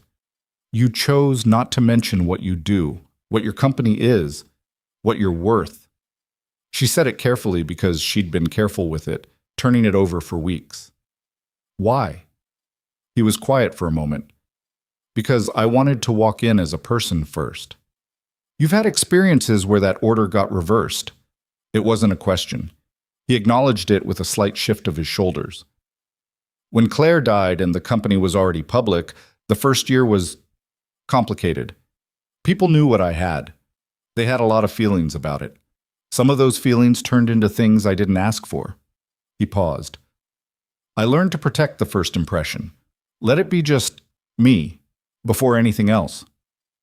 Sophie thought about that evening. Her mother's face. Her father at the mill. Ethan's slight recalibration when Damien wouldn't give ground. They all know now, she said. My family. Someone looked you up. Your mother called me last week, he said. Sophie stared at him. She what? She called my office number. She wanted to make sure I knew. He stopped, a faint, complicated expression. She said she'd looked me up and was sorry if she'd treated me like a regular person. She what? Sophie's voice had gone flat. I told her she'd treated me exactly right. He said it without particular emphasis, just a fact. That being regular is the point. Sophie looked at him. You should have told me, she called. I know. I'm telling you now. Damien. She pressed her fingers to the bridge of her nose. My mother called my fake husband's actual office. She's thorough. Sophie stopped, exhaled. I'm sorry. That was so far over a line. Sophie. He said her name in the way he did when he wanted her to slow down. She called because she cares about you. She wanted to make sure the person in your life was actually, he paused, real. She wanted to make sure I was real. The word landed between them with more weight than he'd probably intended. Sophie looked up at him. They were standing very close. The porch light made the space between them warm against the dark. Are you? She said. Real? He looked at her for a long moment, not guardedly, just taking the question seriously in the way he took everything seriously. Yeah, he said. I think so. She got in the car before she did something she wasn't ready to do yet, and she drove home with the heater going full blast and the particular internal weather of someone who has identified a problem they already know they're not going to be able to solve by being sensible about it. February is when Ethan Cole decided to become a problem. It didn't announce itself as that at first. It arrived quietly, in the specific way that Ethan did most things. Through other people, through intermediaries, through the social network he maintained with the careful investment of someone who understood that information was a currency. Sophie found out through Daniel. Her brother called her on a Tuesday, which was unusual because Daniel communicated mostly by text, and the fact of a phone call told her before he said anything that something was off. I had lunch with Ethan today, Daniel said. Sophie set down what she was doing. Why? He called me, said he was in town and wanted to catch up. A pause. I know. I should have said no. You should have said no. I know. Daniel sounded uncomfortable in the way he did when he'd done something he'd already talked himself into regretting. He asked a lot of questions about Marcus, about you and Marcus. What kind of questions? Like, had I met him before the dinner? How long had you actually known him? Whether I thought things seemed... He stopped. He used the word rushed. Sophie said nothing. He also mentioned that Damien Cross's company has been in the news. Something about a business deal. I don't follow any of that stuff, but he seemed to know a lot about it. What else? Daniel was quiet for a second. He said he thought you might be in over your head. That someone like Cross had a certain type, and he wasn't sure you were it. A pause. I told him he could mind his own business. Thank you. Sophie. Her brother's voice changed. What's going on? Really? She sat for a moment, then she said, I'll explain eventually, just ignore anything Ethan says. He has a very specific interest in me being unhappy. Yeah, Daniel said. I got that impression. After she hung up, she sat with the particular cold weight of knowing that Ethan was moving pieces. She'd watched him do it before. Never directly, never in ways you could point at cleanly. He operated through suggestion and implication and the slow, patient work of making you doubt what you knew. She told Damien that night on the phone. He was quiet for a moment after she finished. Okay. He knows who you are now. He's going to, I know what he's going to do, Damien said. Let him. It's not that simple. Why not? Sophie pressed the phone harder against her ear. Because what he's going to say has enough truth in it to do damage. He's going to say that I'm with you for your money. He's going to say that I was nobody before and now I'm attached to somebody, and he's going to make it look like that's all it is. She stopped. And the thing is, your world and my world are very different. I work 3 jobs. I have a cactus and a water-stained ceiling and a credit card I'm still paying down from a mistake I made 2 years ago. And you have... She didn't finish the sentence. I know what I have, Damien said. Then you know how it looks.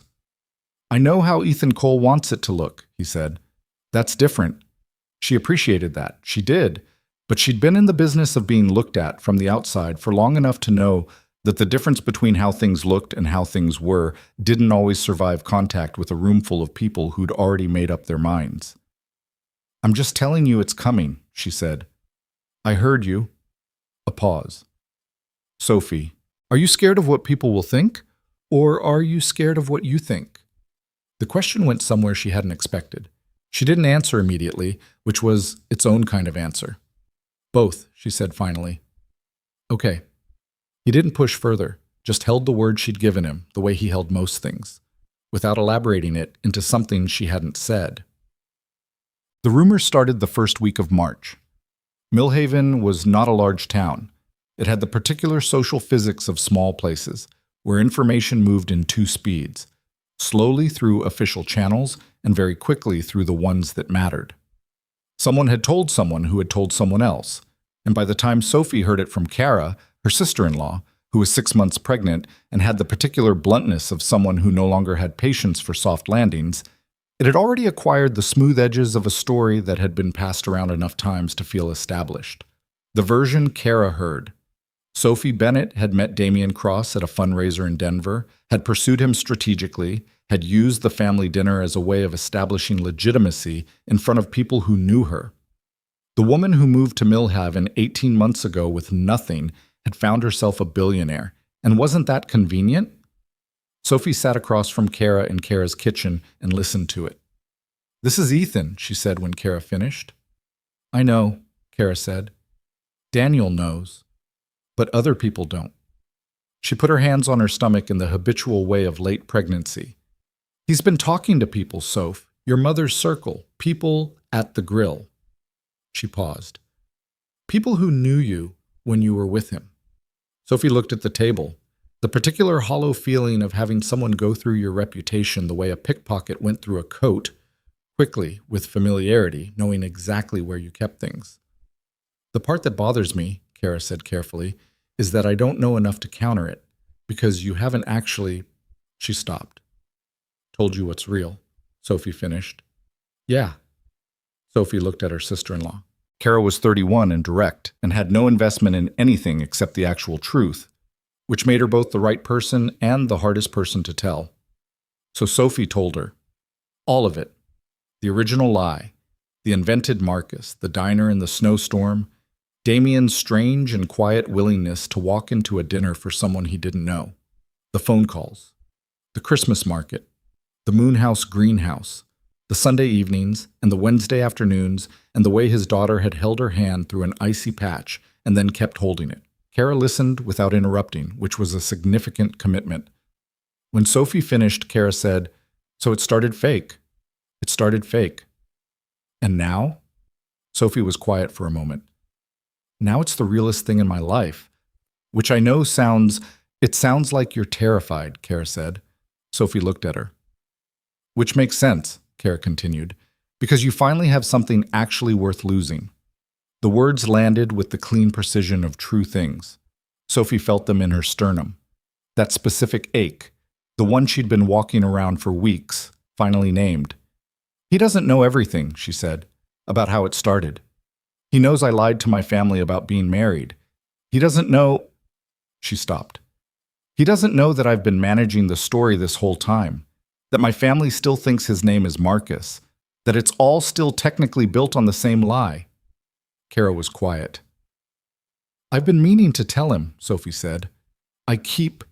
You keep not doing it. Yes. Because if you tell him, he can decide to leave. Kara said it simply, not cruelly. And right now, as long as he doesn't know, you get to keep it. Sophie pressed her fingers to her eyes. That's a terrible reason to not tell someone the truth. Yep, Kara said. They sat in the kitchen with the sound of the clock and Kara's cat walking across the counter and the specific weight of what Sophie needed to do and had been not doing for too long. She told Damien that she needed to tell him something and asked if she could come over. He said yes. She drove to his house on a Thursday evening in March when the snow was starting to look tired, that late winter gray-brown that meant something was about to change. Lily was already in bed. Damien had left a lamp on in the living room and made coffee without asking and sat across from her in the armchair with his forearms on his knees and the listening posture she'd come to know, completely still, completely present, giving her the room she needed to say whatever she was going to say. She told him. She started from the beginning. Not the diner, he knew that part, but before. The Thanksgiving that had produced Marcus. The way she'd built the lie incrementally, adding detail each time her family asked for more. The fact that her family still called him Marcus and believed that was his name, believed they'd been together for 2.5 years before the dinner that had actually been the first night she'd ever seen his face. She talked for about 15 minutes without looking at him. When she stopped, the room was quiet. Okay, he said. She looked up. Okay? I knew you'd been managing the story. His voice was even. You were too good at the details for it to have been improvised. I should have told you earlier. Yeah. No softening on it, just yeah. Why didn't you? She'd had multiple answers prepared for this, and they all felt small now. Because I didn't want you to think I was someone who did things like this, who lied to the people around them for 2 years. She paused. And then I got to know you, and I didn't want you to reassess. He was looking at her with the expression she couldn't entirely read, the layered one, the one that held more than it showed. Has anything you've told me been a lie? He said. She thought about it seriously. No. Has anything you've shown me been a performance? No. Then stop. He said it quietly, but with enough weight that it landed. The lie existed. It was a bad call, and you know that, and you've known it. But everything since the diner, you didn't lie to me. You kept something from me, which isn't the same thing. Sophie looked at him. You're being very calm about this. I'm not calm, he said. I'm deciding. She waited. The issue, he said, isn't what you told your family. The issue is that Ethan Cole has been in town planting things with people who know you, and some of those people are your family, and eventually this is going to arrive at a moment where things need to be set straight. I know. And when that moment comes, I need to know what you want to happen. He looked at her steadily. Not what you want to avoid, what you actually want. Sophie had been thinking about this. She'd been thinking about it since the diner, in some form, the question of what she actually wanted swimming underneath every other thought, like something she kept seeing from the corner of her eye and turning away from before she could look directly at it. She forced herself to look at it now. I want my family to know the truth, she said, the whole truth, about how we met and what Marcus was and why I did it. A pause. And I don't want to lose... She stopped. Say it, he said. She looked at him, at the dark, tired, careful eyes that had been paying attention to her since a snowstorm in December, at the man who'd walked into a dinner for a stranger and answered every question with the kind of honesty she'd spent years being told was naive. I don't want to lose this, she said. Whatever this is. The room was very quiet. Damien unfolded from the armchair and moved to the couch next to her, close enough that his arm was against hers. He didn't do anything else, didn't reach for her hand, didn't say anything orchestrated, just moved close enough that she could feel the solid warmth of him and sat with her while she figured out how to breathe again. "You're not going to lose it," he said quietly. "You can't promise that." "No," he agreed. "But I can tell you I'm still here." Sophie looked at the lamp on the side table, the gold circle it made on the floor, the half-assembled puzzle she'd become familiar with over the past 2 months, different sections of it complete now, the middle still scattered. "Ethan is going to make this worse before he stops," she said. "Probably. He found out what you're worth. Somewhere between December and now. He knows." She paused. "And he's going to use it to make the whole story look like it was always about money. Me and you, like I engineered it." "Did you?" She looked at him. "Sophie," the faintest trace of something in his voice that was almost warmth. "I'm asking so you can hear yourself say no." "No," she said. "I asked a stranger in a diner to help me survive one dinner. I had no idea who you were." "I know." He looked at her steadily. "So does anyone who actually paid attention that night." But the story Ethan was building didn't need to survive scrutiny. Stories rarely did. They just needed to circulate, and they needed to arrive at the right people at the right vulnerable moment, and they needed to resonate with something the listener already half believed. Her mother called in late March. Sophie had been expecting this call the way you expected a bill you couldn't pay, aware it was coming, unable to do much but wait for it to arrive. Her mother's voice was careful, the kind of careful that held something it hadn't decided how to say yet. "I ran into Ethan at Patricia's garden club," she said, which told Sophie immediately whose version of events had landed where. "Mom, I'm not saying I believe him." Her mother's voice was firm on this. "I'm not. But Sophie, he said some things that I—" She stopped. "He said you didn't know Damien before the dinner, that you'd only just met him." "That's true," Sophie said. Silence on the line. "I know it sounds bad," Sophie said. "I know how it sounds, but everything that's happened since then has been real." "Honey," her mother's voice shifted into the register Sophie had grown up afraid of. Not cruel, but uncertain in a way that expressed itself as doubt. "He also said, he said Marcus doesn't exist, that you invented him." Sophie closed her eyes. "Is that true?" She could hear underneath her mother's voice the thing her mother wasn't saying, the revision, the slow, unhappy re-examination of 2.5 years of conversations. All the time she'd asked about Marcus and Sophie had given her a character. "Yes," Sophie said. The silence was longer this time. "I'm sorry," Sophie said. "I'm really sorry. I should have—" "Why?" Her mother's voice had gone quieter. "Why did you feel like you needed to do that?" And that was the question, wasn't it? The one that had been underneath everything from the beginning. Not the what of the lie, but the why. What Sophie had been trying to avoid. What hunger she'd been trying to feed with someone she'd invented. She thought about Aunt Patrice in the kitchen at Thanksgiving, asking if Sophie was ever going to find someone. She thought about her mother's face when she said, "Actually, I'm seeing someone, was." That immediate, visible relief. The specific exhaustion of being the person in a family who didn't quite fit the shape of what love was supposed to look like. "Because I wanted you to stop worrying about me for a minute," Sophie said. Her voice was steady. It cost her. "And I didn't know how to do that by telling the truth." Her mother didn't say anything for a long time. "Damien is real," Sophie said. "What we have is real. I know how it started looks terrible. I know that. But what's been happening since December?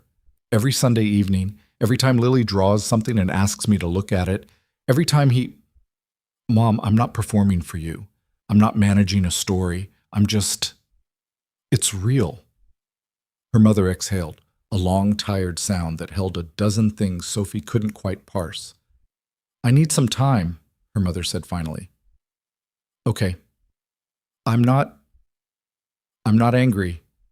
I just need to think." "Okay," Sophie said again. The call ended and Sophie sat on the edge of her bed in the quiet of her apartment and felt the specific loneliness of having told the truth and having it not fix anything. She'd always thought honesty would feel better than this. She'd imagined a moment of revelation that resolved things cleanly. What she had instead was the truth out in the air, raw and without armor, and a mother who needed time, and an ex-boyfriend who was not done, and a man she was not sure she deserved who had told her, "I'm still here," like it was a simple thing. She picked up her phone, put it back down, picked it up again. She didn't call Damien. She sat with it instead, with all of it, the uncomfortable specific weight of it, because she'd spent years outsourcing her difficult feelings to the people around her, and she was trying to stop. She made tea. She sat at the window with Gerald. She told him, quietly and without expecting a response, "I think I'm in trouble."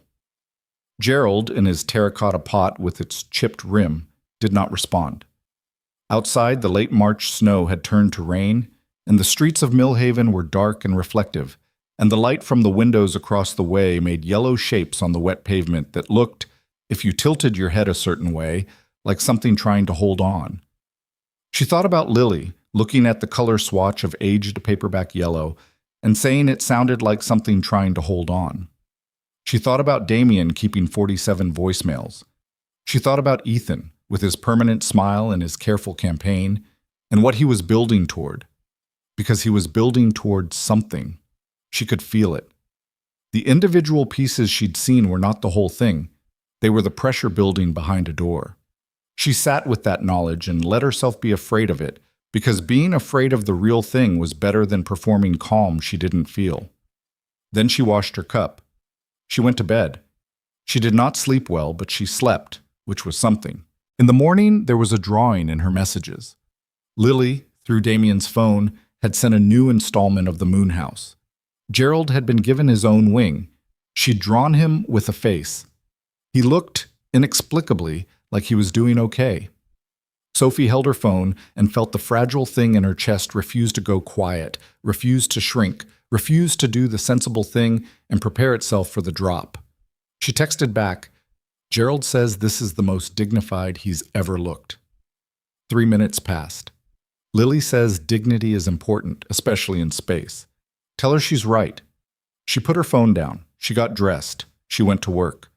She got through the day the way she'd gotten through most hard days in her life, 1 hour at a time, carrying the weight without letting it show, waiting for the moment when she could put it down somewhere safe.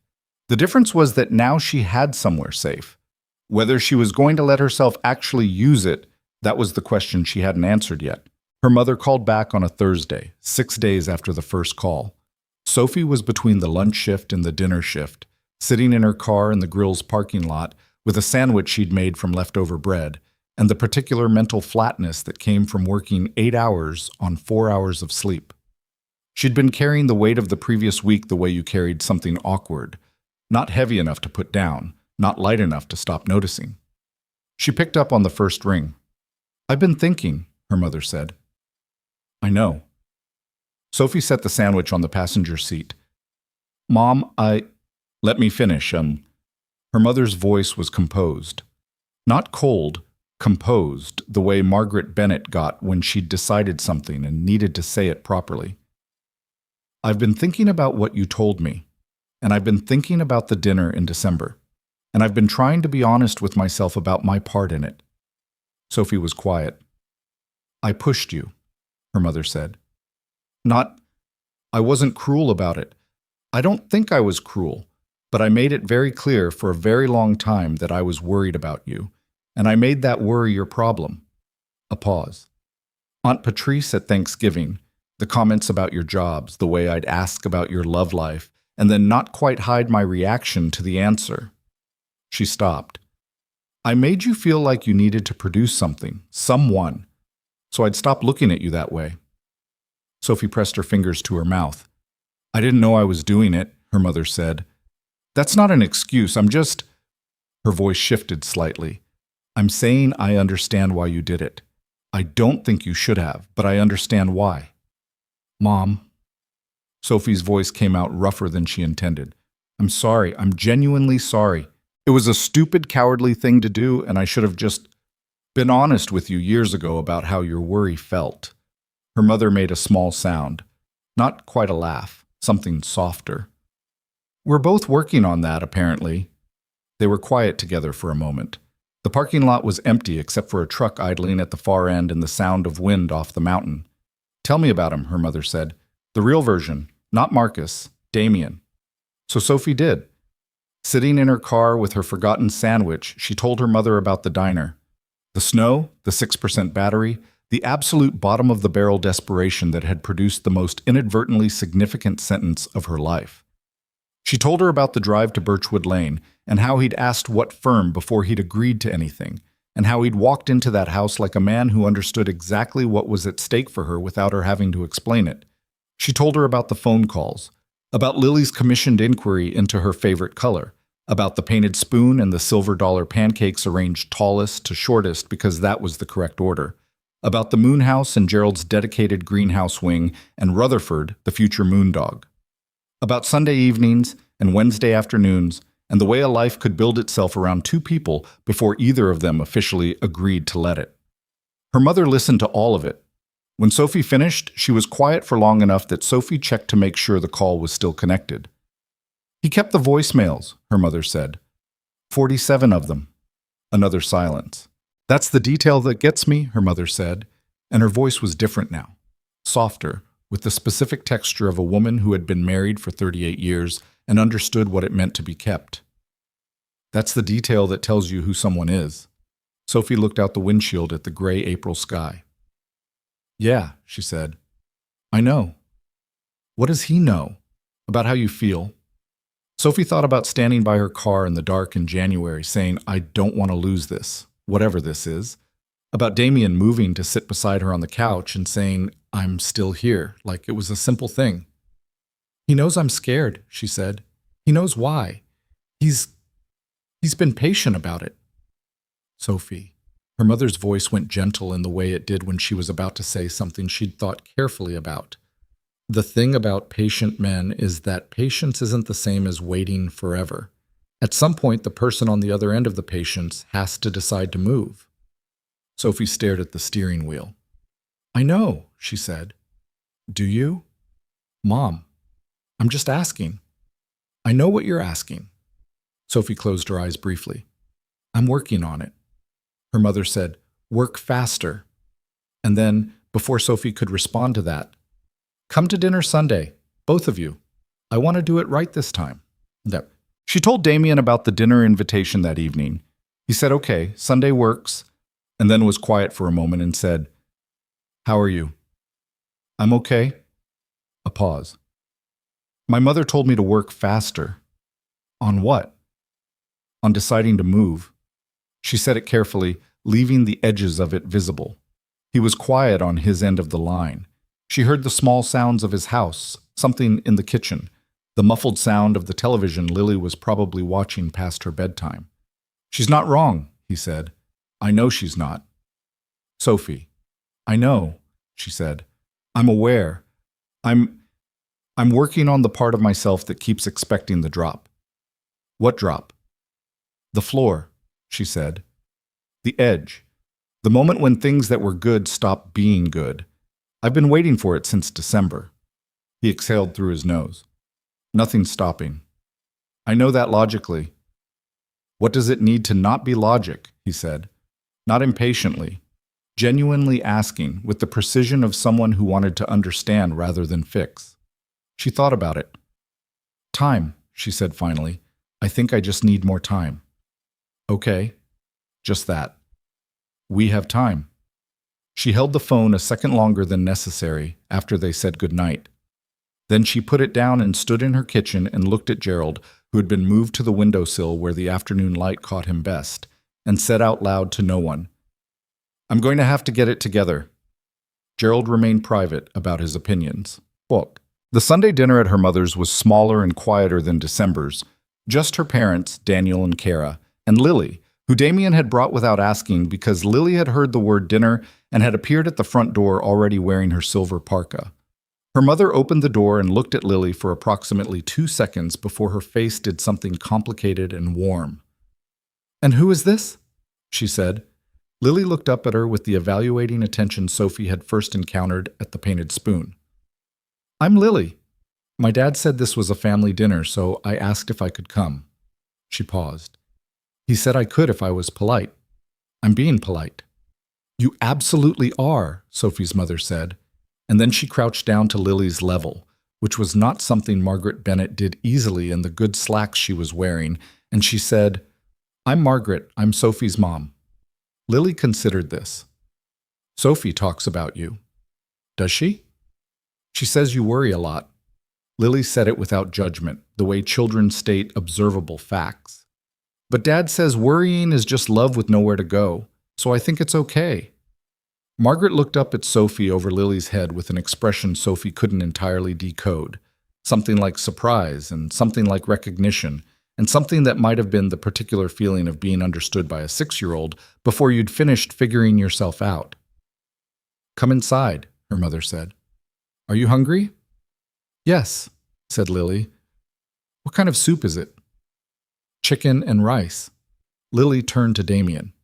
"That's acceptable." Damien caught Sophie's eye over the top of Lily's head, and his face did the thing it sometimes did, the edge of something that wasn't quite a smile, but was pointed directly at one. The dinner was different from December. Less performance, more actual conversation. Her father took Lily into the living room before dinner to show her his collection of architectural models, scale replicas he'd built over the years of interesting structures, which he'd never before found an audience interested enough to actually discuss, and Lily's running commentary on the structural logic of each one could be heard clearly from the kitchen where Sophie and her mother and Kara were assembling things. "She's extraordinary," her mother said quietly. "I know," Sophie said. "She has his eyes." Her mother glanced toward the living room. "The way she looks at things, like she's already decided how much of herself to trust the situation with." Sophie looked at her mother. Sometimes Margaret Bennett saw things so clearly and expressed them so precisely that Sophie forgot they had spent years struggling to understand each other. "That's exactly what it is," Sophie said. Her mother touched her arm briefly, just her hand on Sophie's forearm a second or two, and went back to the soup. Kara leaned toward Sophie and said under her breath, "Your mother is having a moment." "I can see that." "Also, that child just told your father that his model of the falling water house has incorrect cantilever proportions, and he immediately agreed with her." Sophie looked through the doorway to where Lily was standing with her hands on her hips, examining the model while Sophie's father nodded seriously beside her. "She looked it up," Sophie said. "She looks everything up." "She's going to be terrifying when she's 30, Kara said, with genuine admiration. After dinner, Damien helped her father with the dishes, which her father always did alone as a matter of preference, and yet somehow did not object to with Damien, and Sophie sat at the kitchen table with her mother while Kara dozed on the couch, and Daniel and Lily had commenced what appeared to be an extremely serious card game. "I owe you an apology," her mother said. She was drying a serving dish with the methodical attention she gave to kitchen tasks. "A real one, not the kind where I explain myself so much it becomes about me." Sophie looked at her. "Mom, I'm sorry I made you feel like who you were wasn't enough." Her mother said it to the dish, not to Sophie, which was the only way Margaret could say hard things. Sideways, without full eye contact, because full eye contact made it too raw and she couldn't get through raw. "I'm sorry I let Patrice say the things she said at the table without stopping her. I'm sorry that I communicated, in 100 small ways, that I needed you to be a certain shape to fit in this family. You've always fit." She looked up. "I just wasn't always clear about that." Sophie's throat tightened. She didn't say anything for a moment. "I used to think," her mother continued, "that the right kind of love came in a specific presentation. Good job, nice house, clear plan. Your father had those things when I met him. I assumed that was what love required." She set the dish down. "What that man did for you at Thanksgiving, and I know now that it was December and you'd just met, and it was one night, but what he did, the way he sat at my table, that wasn't a presentation. That was someone who was paying attention to you." She paused. "I've known a lot of people in my life. Very few of them pay attention to other people like that." Sophie pressed her lips together. "He does," she said, when she trusted her voice. "He pays attention to everything." Her mother nodded, picked up another dish. "Then don't wait too long," she said. "That's all I'm saying." April moved into May. The snow on the mountain retreated to the higher elevations. Millhaven's Main Street acquired the specific energy of a tourist town coming back to life. Window boxes being planted, the old hotel repainting its shutters, the afternoon light lasting longer every day. Sophie quit the gift shop. It happened not because of anything dramatic, but because she'd been adding up what she spent in gas and what she made in wages and what the candle discount was actually worth, and found that the math had stopped making sense 2 months ago. Her manager said she'd expected it and wished her well, which was the most painless professional departure Sophie had ever had. She picked up more hours at the grill, which she actually liked, and started picking up freelance bookkeeping work that Kara, who ran a small business, had referred her toward. Numbers had always made sense to her in a way people sometimes didn't, and working with them from her apartment table on weekday mornings turned out to be the most peaceful part of her week. She told Damien about this, and he said, "You're good at seeing patterns." "In numbers?" "In everything," he said. "You notice things people don't think to look for." She'd asked once, carefully, if he'd been involved in sending work her way. He'd said no with enough flatness that she believed him. She'd appreciated it. Both the no and the fact that it had clearly been a considered restraint, that it had cost him something to not do more than he'd been asked. She was learning the specific shape of how he loved. That was what it was. She'd stopped being indirect with herself about that word, if not yet with him. He loved by staying, by being there on Sunday evenings and replying to texts about Gerald and showing up when he said he would. He loved by not fixing things she hadn't asked him to fix, by asking what she wanted and then actually trying to give her that instead of what he thought she should want. It was a different language than she'd learned to speak. She was learning it. Ethan Cole made his move in the last week of May. In retrospect, Sophie could see the shape of it. The weeks of groundwork, the conversations with her mother's circle, the things he'd said to Daniel, all of it had been the setup. What he'd been building toward was the New Year's fundraiser. The Millhaven New Year's fundraiser was technically a misnomer. It had been planned for December but rescheduled twice, finally landing on the first Saturday of June, which everyone continued to call the New Year's event because it had been on the calendar so long the name had stuck. It was the biggest social event of the year in Millhaven, a fundraiser for the County Hospital Foundation, held in the ballroom of the old Whitmore Hotel, attended by the business community, the town's established families, the hospital board, and enough people who knew each other that it functioned as the place where reputations were either confirmed or revised. Damien attended every year because he was on the hospital foundation board and because his company was one of the 3 largest donors. Sophie had not been planning to go until her mother called and said she'd bought 4 tickets and was putting Sophie's name on one of them. "Mom, I don't think it's time," her mother said, in the tone that was not a negotiation. Sophie went. She wore the black dress she'd bought in Denver for a work event 2 years ago that she'd never actually attended, and she borrowed Kara's good earrings, and she drove to the Whitmore Hotel on a Saturday evening in early June, feeling the particular unease of someone who suspects a shoe is about to drop and can't see it coming. The ballroom was full when she arrived. 300 people, maybe more, the round tables draped in white with low floral centerpieces, a band playing at the appropriate volume for people to talk over. She found her mother's table and hugged her parents and Kara, who was 8 months pregnant and radiant, and moving with the careful deliberateness of someone carrying something irreplaceable. Damien was there. He found her 20 minutes after she arrived, through the crowd, and something in his expression when he saw her, a brief, unguarded quality, the window opening slightly, made her glad she'd borrowed the earrings. "You look," he started. "Don't," she said, which she knew made no sense, but she couldn't handle a compliment from him tonight with whatever was coming, and he seemed to understand that because he stopped and just stood beside her instead. "Ethan's here," she said. "I know." He'd already seen him. She could tell by the quality of his stillness. "He's been working the room for an hour." Sophie followed his line of sight. Ethan was across the ballroom near the bar, with a glass of whiskey and the comfortable posture of a man who felt he was exactly where he was supposed to be. He was talking to people she recognized, 2 members of the hospital board, a woman whose family had been in Millhaven for 3 generations, a couple from her mother's church. "He's not going to let this end quietly," she said. "No," Damien agreed. "He's not." They stood together for a moment. The band shifted to something slower. "Whatever happens tonight," Damien said, "I need you to not disappear." She looked at him. "What do you mean?"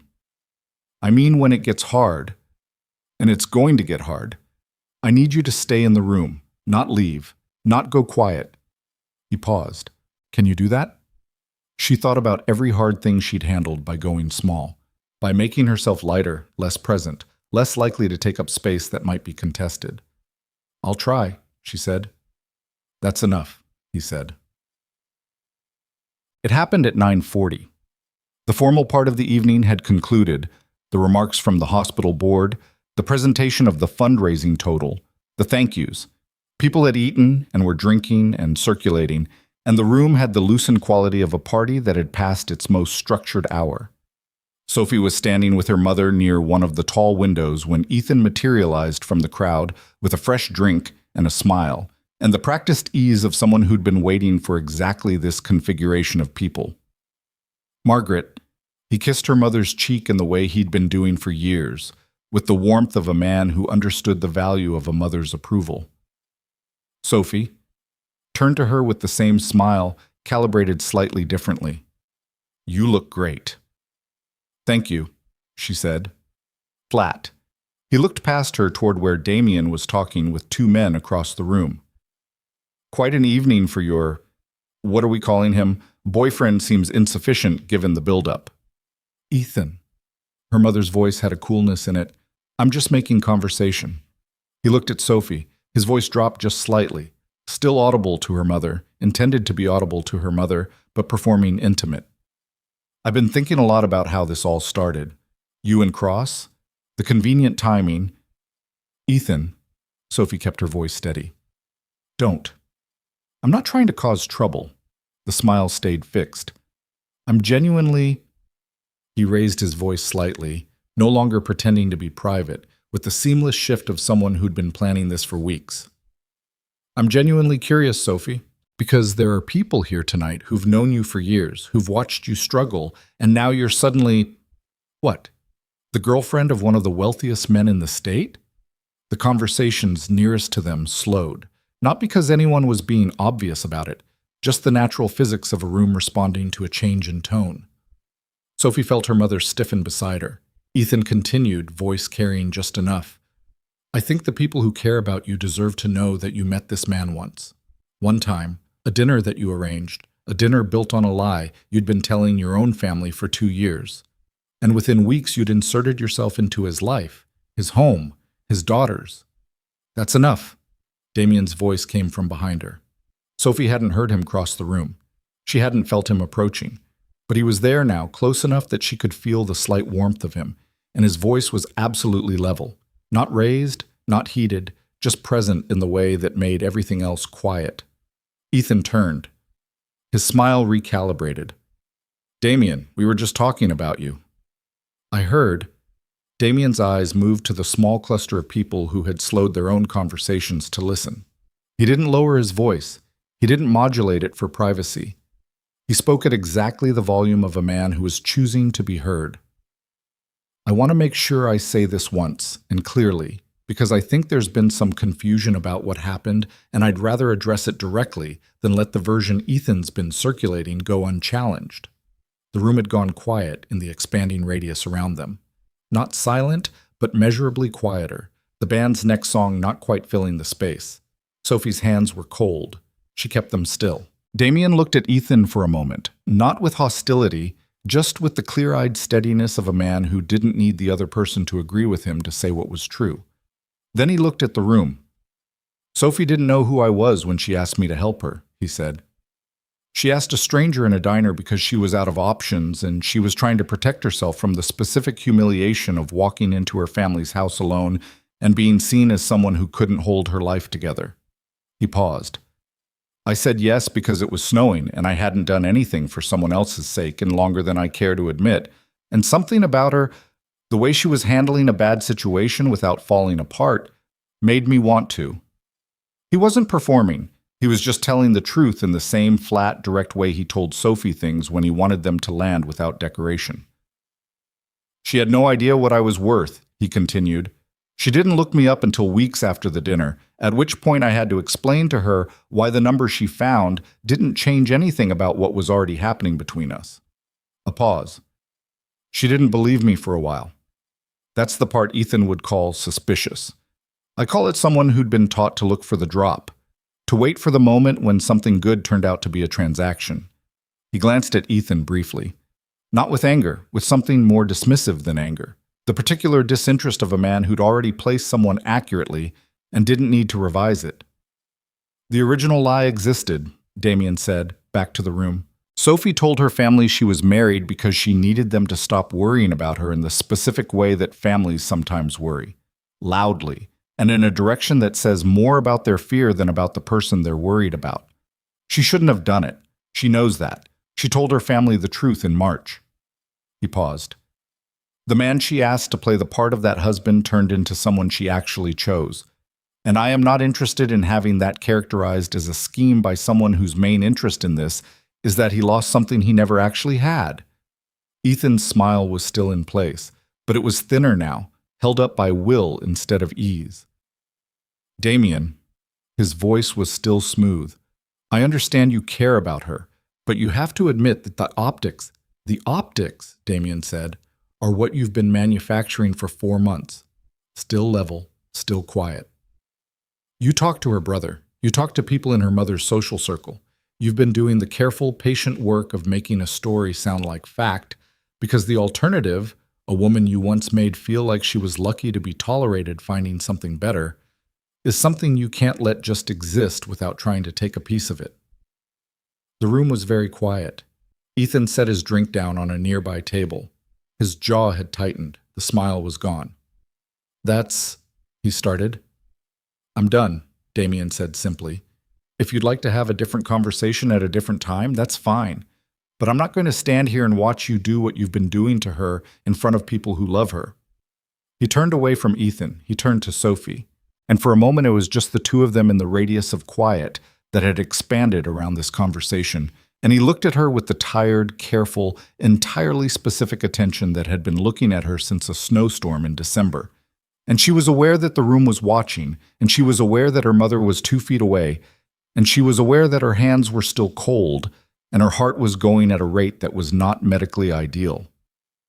I should have said this a while ago, he said, and his voice was lower now, intended for her alone, even if others could hear it. I kept waiting for the right moment, and there isn't one, so he exhaled slightly. I'm not looking for convenient.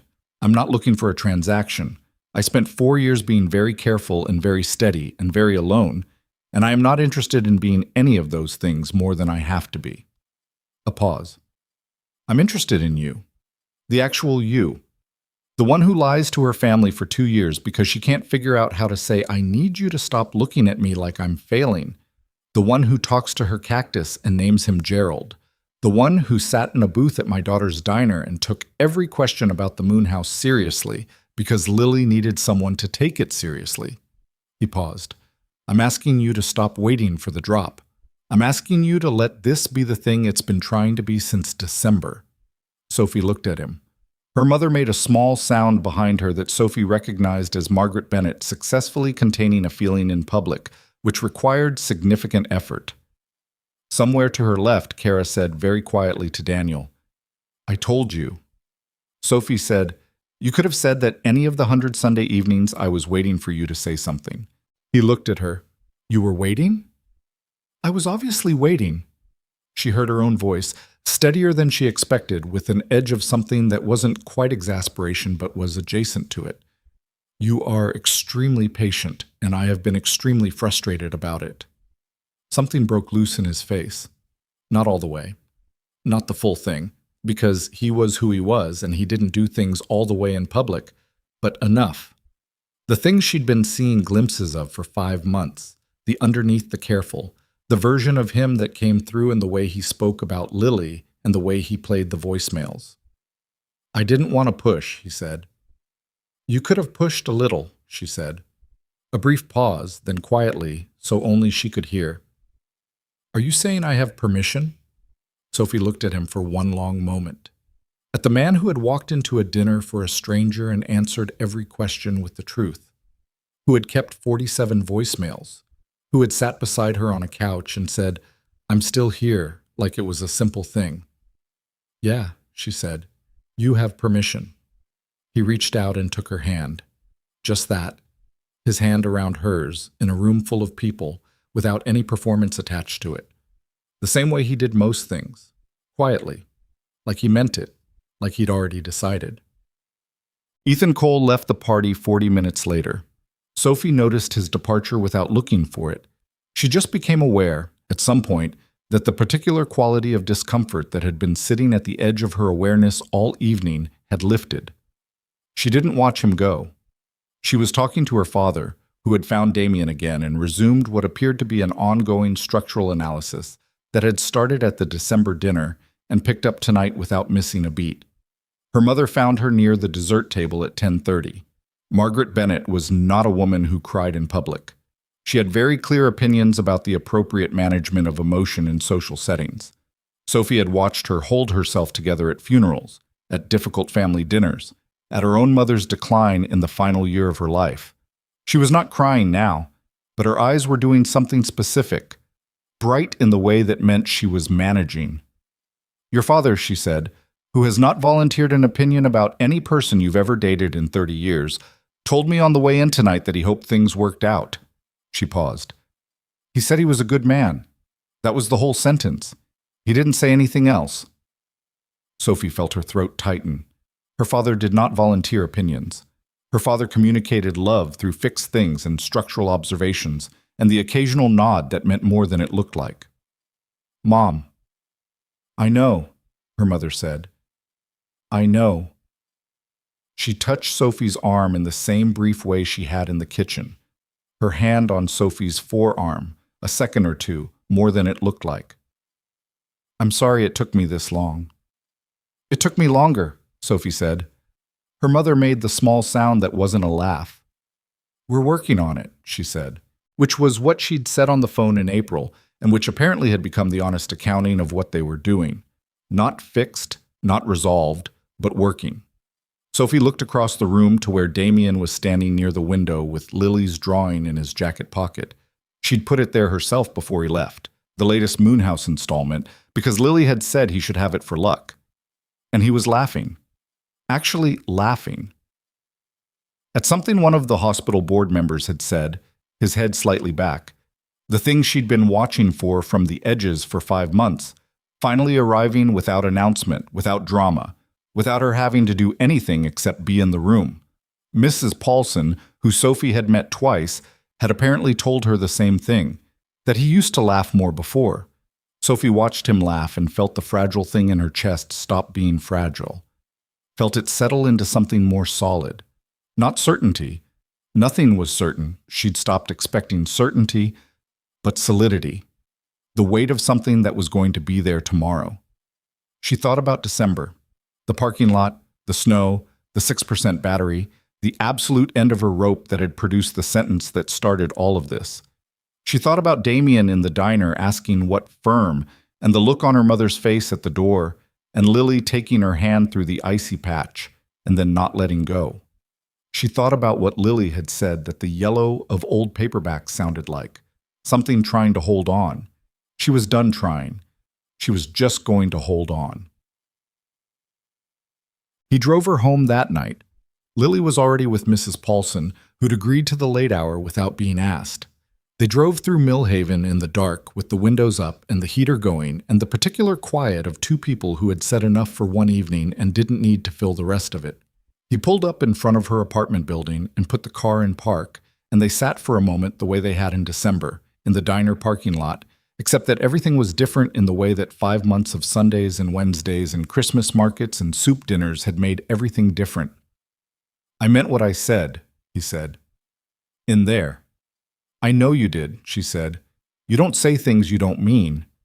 "I know I was slow." "You were thorough," she said. "There's a difference." He looked at her in the dark of the car. The light from the street lamp came through the windshield at an angle, catching the side of his face, and he looked tired in the way she'd gotten used to.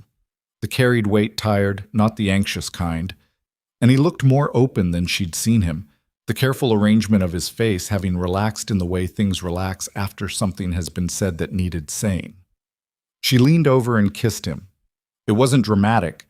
It was a little awkward because of the center console, and she bumped his shoulder with hers in the process, and he made a sound that was surprised for approximately half a second, and then wasn't.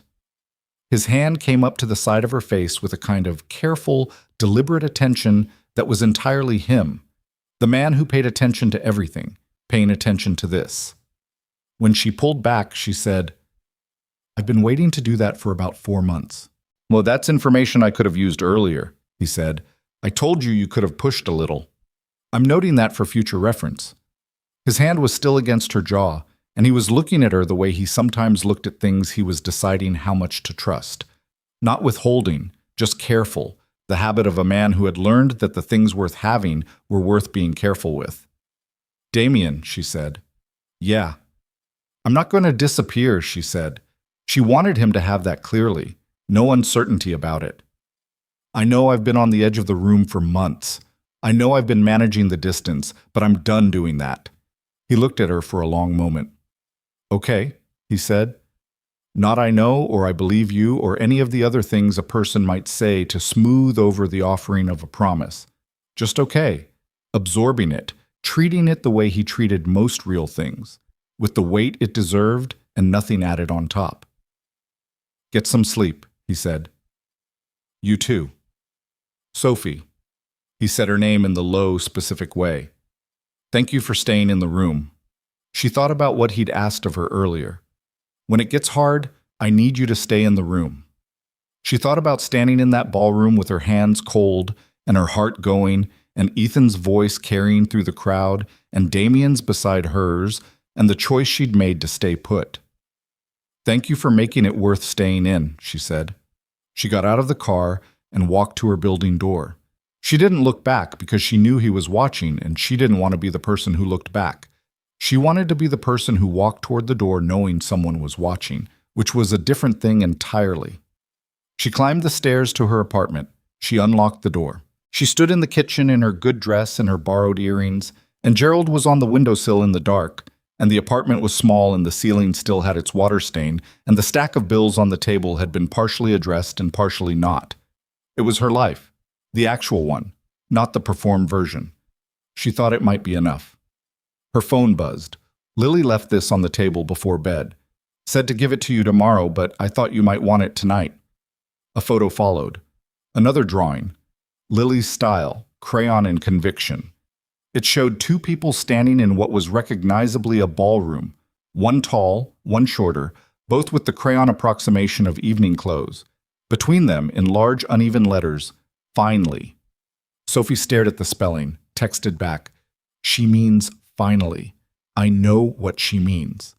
Does she know what happened tonight? She knows I said things I'd been meaning to say." She said, "Took you long enough, Dad. She's not wrong." "No," he sent back. "She very rarely is." Sophie set her phone on the counter. She reached up and unclipped Kara's earrings and put them safely in their case and stood in the quiet of her apartment for a long moment. "Finally," Lily had written, in brown and silver crayon, with a yellow sun in the corner. The word had never looked more right. The summer after the fundraiser was the first summer in 4 years that Damien Cross did not spend entirely inside his own head. He noticed it in small ways first. The way he started leaving work at 6 instead of 8, not because anyone told him to, but because there was somewhere he actually wanted to be. The way he'd started keeping yellow things in the kitchen. A dish towel, a ceramic mug, a small jar of honey with a paper label the color of afternoon sun, without being fully conscious of doing it until Lily pointed at the honey one morning and said, with the satisfaction of someone whose theory had been confirmed, "That's Sophie's color." He'd looked at the honey and said, "Yeah, I guess it is." Lily had gone back to her cereal with the expression of a person who'd known something for a while and was content to let the adults catch up. The thing about grief, the particular kind that hollows you out and then hardens around the hollow, so that you become a version of yourself that functions but doesn't entirely fill its own shape, is that you stop noticing it after a while. It becomes the weather. You dress for it without thinking. You move through it without registering that you're moving through something. And then one day you're standing in your kitchen looking at a jar of honey and you realize the weather has changed and you didn't notice when it happened. And the not noticing is its own kind of gift, because if you'd seen it coming, you might have flinched. Damien had been flinching for 4 years. He hadn't realized how much of his energy had gone into the flinch, the permanent low-level bracing, the careful management of everything inside his radius, until the thing he'd been bracing against simply wasn't there anymore. Sophie did not fix him. He was clear-eyed enough to know that no one fixed anyone, and suspicious enough of that narrative to resist it when he felt it forming. What she did was more specific and more useful. She was present in a way that made presence feel safe again. She took up space without asking permission and held her own without needing him to hold it for her. And when she was scared, she said so. And when something was wrong, she didn't perform otherwise. And all of this, the ordinary, imperfect reality of a person who showed up as themselves, turned out to be what he'd needed for a long time without knowing what to call it. He asked her in July. Not with a plan. He'd made and discarded 3 plans because each one felt like a performance, and he'd given up on performance years ago. What happened instead was that they were on his porch on a Sunday evening in late July, the kind of evening where the light stays longer than you expect it to, and the air smells like pine and warm earth. And Lily was inside watching something, and they were sitting in the 2 wooden chairs with the view of the mountain, and Sophie had her feet up on the porch railing and was telling him about a bookkeeping client who had organized her receipts in a way that suggested a deep philosophical opposition to chronology. He wasn't watching the mountain. He was watching her profile in the late light, the way she used her hands when she talked, the fact that she was entirely comfortable in the quiet that lived alongside the talking, that she didn't need to fill every space. He'd been watching her for a while when he realized he'd stopped listening to the story. "Are you listening?" she said, not looking at him, like she'd sensed the shift. "No," he said. She turned, looked at him. "What are you doing?" "Thinking about asking you to marry me," he said. Sophie put her feet down from the railing. The evening was very still. A bird somewhere in the pines, the mountain going gold at its edges. She looked at him for a long moment. Her face was doing the thing it did when she was processing something. Not hiding it exactly, but gathering herself, taking the full measure of whatever she'd been handed before she responded. "We've been together for 8 months, she said. 7.5. That's not longer." She searched his face. "You're serious." "Sophie." He said her name in the way he did when he needed her to hear something clearly. "I've been serious since February. I've just been thorough," she said. The corner of her mouth moved. "Thorough," he agreed.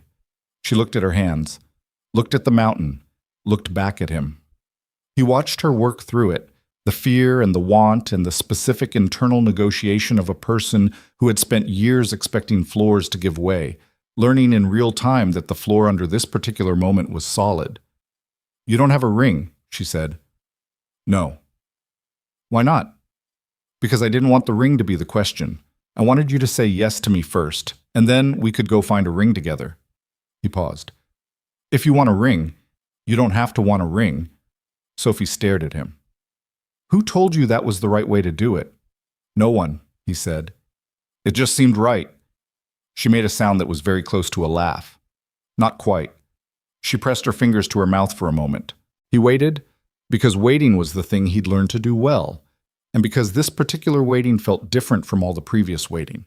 Not the patient holding of distance, but the present, alert attention of someone who was entirely here and entirely certain and willing to let the other person take the time they needed to arrive at the same place. "Lily knows," Sophie said. It wasn't a question. "She told me I was taking too long," he said. "Approximately 6 weeks ago." Sophie made the sound again. It became a laugh this time, short and real, the kind that surprised her. "What did you tell her?"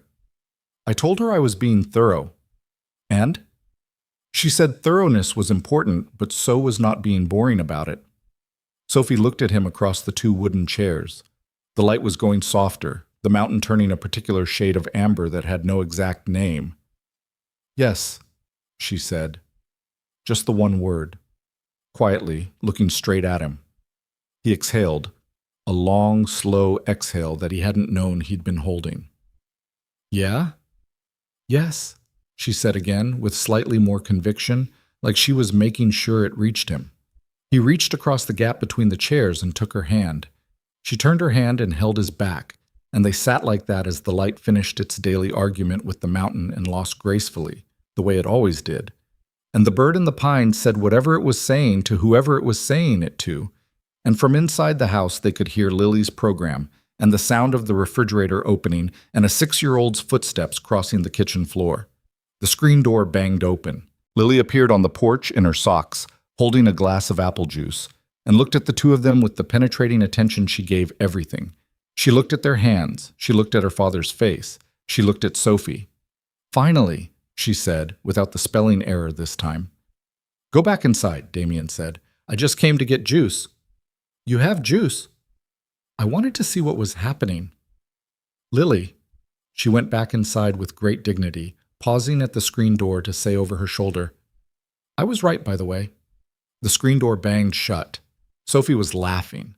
Actually laughing, the full version, and Damien watched her and felt the thing in his chest that he'd identified in February and confirmed in June, and stopped trying to be careful about somewhere in July. The specific, undefended warmth of a person who has let someone in past the part where they usually stop people. "She was right," Sophie said. "She usually is," he said. "It's a lot." They told Sophie's family on a Sunday 3 weeks later at the dinner table on Birchwood Lane, and the response was everything and nothing like Sophie had expected. Her mother cried. Quietly, controlled, into a dish towel in the kitchen, which Sophie only knew about because she went to help with the dessert and found her mother standing at the counter with her composure slightly dismantled and her eyes bright. "Mom!"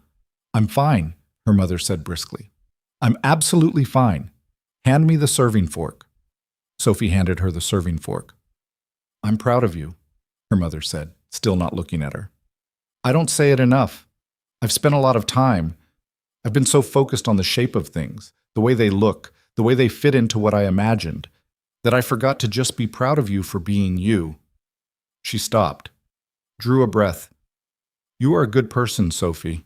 You have always been a good person. I should have said that more." Sophie stood next to her mother in the kitchen that smelled like every childhood December and every difficult holiday and every meal that had been both a comfort and a battlefield, and she put her arm around her mother's shoulders, and her mother leaned into it slightly, which was the most her mother had ever leaned. "We're working on it," Sophie said. Her mother laughed, surprised, wet, the kind of laugh that comes out of tears and becomes its own kind of relief. "Yes," she said, "we are." Her father, when told the news, said, "Good," then shook Damien's hand with both of his, which Sophie had seen him do exactly twice before in her memory, both times for things he considered significant. Daniel said, "Finally." Kara said, "I told him it would be before the year was out." Daniel said, "You said September." Kara said, "It's August, so—" Lily sat at the dinner table and ate her soup in the correct order, tallest to shortest on the spoon, apparently, and when Sophie looked at her, she was already looking back with the steady, dark-eyed attention of her father's daughter. "You're my stepmom now," Lily said, stating a fact, checking it against Sophie's understanding of the situation. "Not quite yet," Sophie said. "There's a wedding first." Lily considered this. "I get to be in it." "Yes." "What color?" Sophie thought about it. "What color do you want?" Lily looked at the ceiling for a moment, running through her current rotation. "Silver," she said, "or the afternoon sun one, both, maybe." "Both works," Sophie said. Lily nodded and went back to her soup. Settled. Confirmed. The matter handled. They got married in September. Not a large wedding, not the kind Damien's professional world might have expected from a man of his position, not the event that would have made the business pages. A ceremony in the meadow behind his house, under the trees that had started to turn, with the mountain visible and the air carrying the first real chill of autumn. Folding chairs on the grass, 112 people, a caterer from town who'd been doing Millhaven events for 20 years, and who, as Sophie had discovered in a coincidence that felt too small town to be real, had a running bet with Mrs. Paulson about when Damien Cross was going to start living again. Mrs. Paulson, who attended the wedding in a navy dress and cried from the third song onward, collected on that bet in October. Sophie's dress was the color of heavy cream, not white, and she'd found it in a shop in Denver on a Wednesday afternoon when she'd taken the day off work. The first day off she'd taken that wasn't sick leave in longer than she could remember.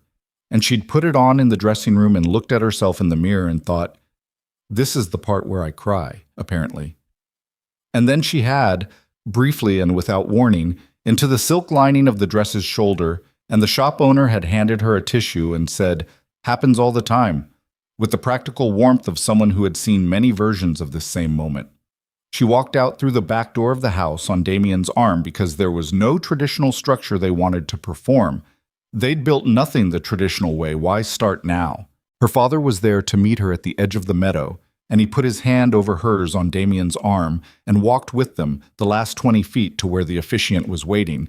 And he didn't say anything because he was Robert Bennett, and words were not his primary language, but the weight of his hand was clear.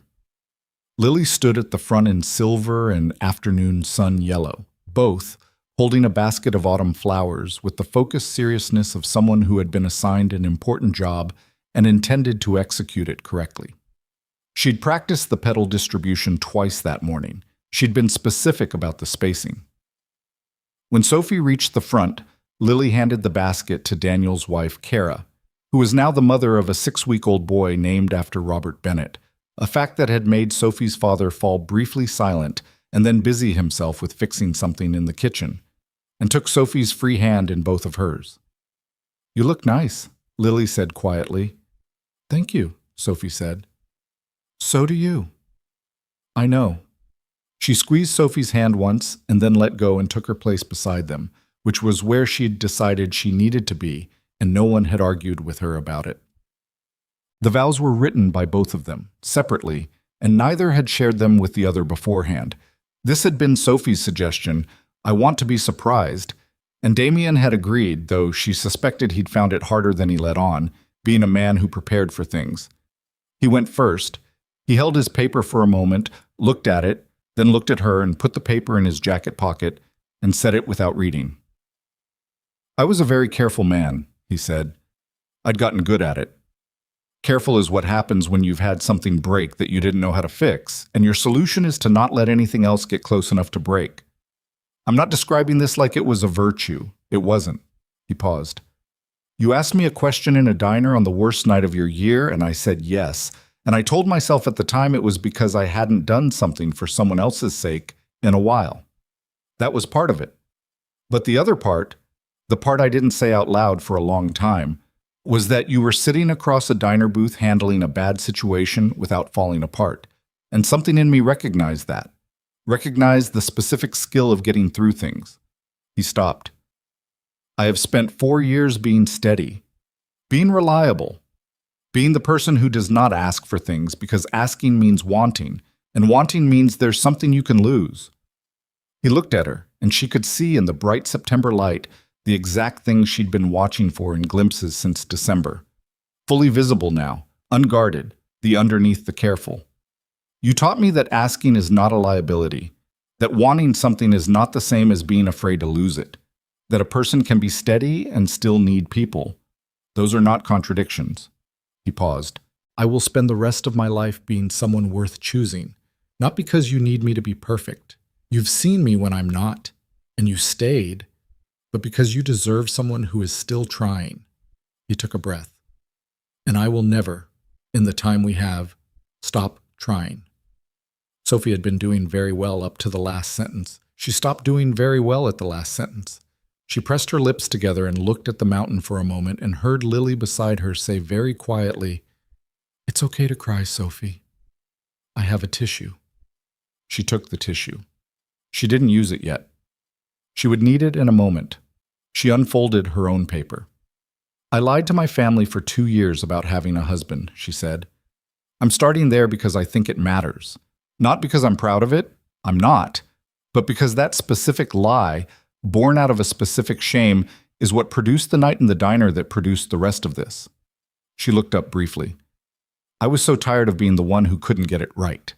The job, the city, the person. I kept making choices that made sense to me in the moment and looked confused from the outside. And I'd spent so long trying to make the outside view match the internal reality that I'd forgotten they were supposed to come from the same place." She paused. You came to one dinner, and you answered every question like you meant it. You didn't perform. You didn't manage anything. You just sat at my mother's table and were exactly who you were. And it was so unfamiliar that I didn't recognize it at first. She felt her voice shift slightly. It took me a while to understand that what I was watching was just someone being honest, that I'd gotten so used to the gap between the performance and the reality that I didn't know what it looked like when they were the same. She looked at him. You taught me that by example, not by telling me. You never told me what to do or how to be or what I needed to change. You just kept being exactly who you were, and you trusted me to figure out the rest. She stopped. I want to be clear. That is not a small thing. That is the whole thing. That is everything. She folded the paper. I choose you. Not the version of you that I needed when I was desperate. Not the version of you that solved a problem on a bad night. The real one. The one who keeps voicemails and makes soup when people come over and lets a 6-year-old tell him he's taking too long and doesn't argue because she's not wrong. Her voice was unsteady now. She let it be unsteady. I choose the tired version of you and the careful version and the version that's learning to laugh more. I choose all of it. I am not going anywhere. She used the tissue. Lily used one too, though she would later deny this in terms that were unconvincing. In the third row, Margaret Bennett held Robert Bennett's hand and looked at her daughter with the expression of a woman who had spent 30 years worrying and had finally, clearly, been given permission to put it down. The reception was loud and warm and went 3 hours longer than planned, which was the best possible outcome for a wedding reception. Lily danced with everyone willing to dance with her, which was most people, and at some point ended up on her grandfather Robert's shoulders, which was not something Robert Bennett did in public, and yet apparently did now. Kara's new baby slept through the entire reception in a carrier on Daniel's chest, which Daniel reported with the specific wonder of a person who has discovered a small miracle. Mrs. Paulson danced with the caterer. The mountain watched from the distance, unmoved, which was the correct response from a mountain. At some point in the evening, Sophie found herself standing at the edge of the meadow with a glass of wine she'd been meaning to drink for an hour, watching the lights strung between the trees and the people moving under them. And Damien came and stood beside her in the way he'd been doing since December, close enough to feel, present enough to matter, not requiring anything from the moment except to be in it. You okay? He said. I'm perfect, she said, and then immediately, don't say anything about that. I wasn't going to. You had a look. I was just noting that you said a word you don't usually. Damien. Okay. She leaned against him. He put his arm around her. They stood at the edge of the meadow and watched their wedding reception from 10 feet outside it, the way they'd been watching things from slight angles their whole lives. Not quite inside, not quite outside, the particular position of people who had learned to manage on the margins and were still, even now, slightly surprised to find themselves at the center of something. Your father danced, Damien said. I know. I cried about it privately. With Daniel? With your daughter, actually. We had a moment behind the dessert table. He looked at her. What kind of moment? She told me she was glad I came to the diner that night. Sophie paused. Then she said she was glad I was bad at lying because if I hadn't been so obvious about the fake husband thing, you never would have agreed to come to dinner. Damien was quiet for a second. She said that? Verbatim. She's been workshopping the narrative. He exhaled through his nose. She's been workshopping the narrative since February. She told me. Sophie looked up at him. She also said, and I want you to know I cried about this one too, at the dessert table, which was inconvenient. She said that you laugh different now than you did at the beginning of the year. She said she knows because she's been listening. Damien's jaw tightened slightly, the way it did when something landed harder than he'd prepared for. He looked at the lights in the trees for a moment. She's right, he said after a while. Just that. Sophie put her hand against his chest, felt the solid reality of him, the warmth and the heartbeat and the specific weight of a person who was actually there, not performed or imagined or invented. She'd invented a husband once, out of shame and desperation, and given him a name and a profession and a quality of attention she'd needed and didn't know how to ask for. What she had instead, the real version, the imperfect version. The man who prepared soup for guests without announcing it, was special and put her favorite color in his kitchen without fully noticing, was better in every way that mattered. Not because he was without difficulty. He was difficult in specific ways. He was slow to say things out loud. He processed everything internally for longer than was comfortable. He had 3 years' worth of walls that came up in unfamiliar situations, and he could not be rushed on anything he'd decided to be thorough about. But he was real. He was exactly who he was, all the time, and she'd come to understand that this plain, consistent reality was the thing she'd been looking for inside every invented version of every relationship she'd failed to sustain. Not perfection, not a presentation, just a person who was actually there. She'd had to lie her way to the truth. She wasn't proud of that, but she'd stopped being ashamed of it, which was a different and harder thing. Later that night, after the guests had gone and Lily had been carried inside asleep in her silver dress with autumn flowers still in her hair, Sophie sat on the porch steps in the dark while Damien locked up the house. The meadow was quiet. Someone had forgotten a string of lights still plugged in, and they gave the empty space a warm, low glow that would have looked staged if it had been planned, but was real because it wasn't. She thought about the parking lot in December, the 6% battery and the dead heater and the way the snow came sideways. She thought about walking into the diner and saying to a stranger's back, "I need a husband." She thought about what Damien had said in the diner that first night after she'd explained the whole mess and waited for him to find the exit. "I said I would. Not I'll do my best or let's see how it goes, just I said I would." She thought that was maybe the thing she should have identified as the whole story right there, that a person's reliability was in the ratio between what they said and what they did, and that this particular man had a ratio of 1 to 1, and she'd recognized it without being able to name it, and had spent 5 months waiting for it to reveal itself as an exception rather than a rule. It hadn't. People like that existed. She hadn't believed they did. Not for her, not in her particular life. But they did. And the only extraordinary thing required to find one was the specific misfortune of a snowstorm and a dead battery and a family dinner and the sentence she'd nearly been too embarrassed to say out loud to a stranger in a diner. Desperation had excellent timing, occasionally. The screen door opened behind her and Damien came out and sat down on the step beside her. Their shoulders touched. The lights in the meadow buzzed softly. "Lily's out," he said. She held on for a long time. She wanted to make sure everything was actually fine before she went to sleep. He said it without irony. "She's been doing that since she was 3. She checks." Sophie thought about a 2-year-old learning to check, learning to scan the room and confirm that the things she needed were still there before she let herself rest.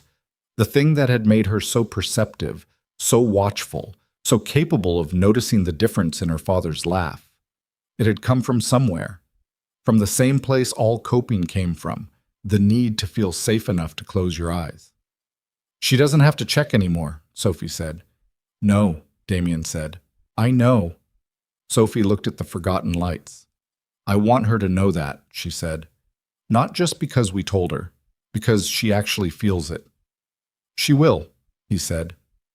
"It takes time, but she will." They sat in the comfortable silence they'd built over 9 months of Sundays and Wednesdays and dinner tables and porch evenings, the kind of silence that wasn't empty but full of the ordinary shared life that was the actual substance of love, the part nobody told you about because it wasn't dramatic enough to describe. Sophie thought about what she'd said in her vows, the part about wanting things being the same as being afraid to lose them. She'd been afraid to lose this. From the beginning, from the first Sunday evening phone call, she'd been holding it with the careful hands of someone who expected to be asked to give it back. She wasn't holding it carefully anymore. She was just holding it, the way you held things you decided were yours, present and settled and not afraid. "I have something to tell you," she said. He looked at her. "I called the gift shop," she said. "The one I used to work at. They're looking for someone to manage their account." She paused. "I told them I was interested, not the weekend shift, the actual books." He was quiet for a moment. "When did this happen?" "Tuesday. I was going to tell you, but I wanted to confirm it was real first." She looked at her hands. "It's a small account. I'm not quitting the grill, not yet, but it's a step toward the thing I actually want to be doing. Bookkeeping, he said. Numbers make sense to me, she said. People are a lot, but numbers do what they're supposed to do. She paused. I think I want to build something small, not huge, just mine. He nodded, slowly, like he was thinking past the surface of it. You should, he said. You've been underusing that part of yourself for a while. I know. She looked at the lights. I needed the 3 jobs when I needed them. They kept me going. But I don't need to survive the same way anymore. She said it carefully, not because she was worried about what it meant, but because she wanted to say it right. I want to build something. That's different from surviving. Yeah, he said, it is. She looked at him. You didn't say I could use your accountants or your network or anything like that. You didn't ask. I noticed. He looked back. If you ask, I'll answer, but you didn't ask. She thought about what she'd told Kara in March, in her kitchen with her hands folded on the table. He doesn't fix things I don't ask him to fix. She'd said it like a curiosity then, something she was still cataloging. She understood it now as the most considered form of respect she'd ever been given by a person who could have done otherwise. Thank you, she said, for that. In general. He picked up her hand, turned it over in his, the specific, unhurried way he had of holding things he valued. You worked out every hard thing yourself, he said. Your family, your mother, the truth, the jobs. You worked all of it out. He paused. I wasn't going to get in the way of that. She leaned against his shoulder, felt the familiar, solid weight of him. Gerald needs to be repotted, she said. He's getting too big for the terracotta. We can do it Sunday. Lily's going to want to help. She's going to want to supervise, he said. Same thing. Not remotely the same thing.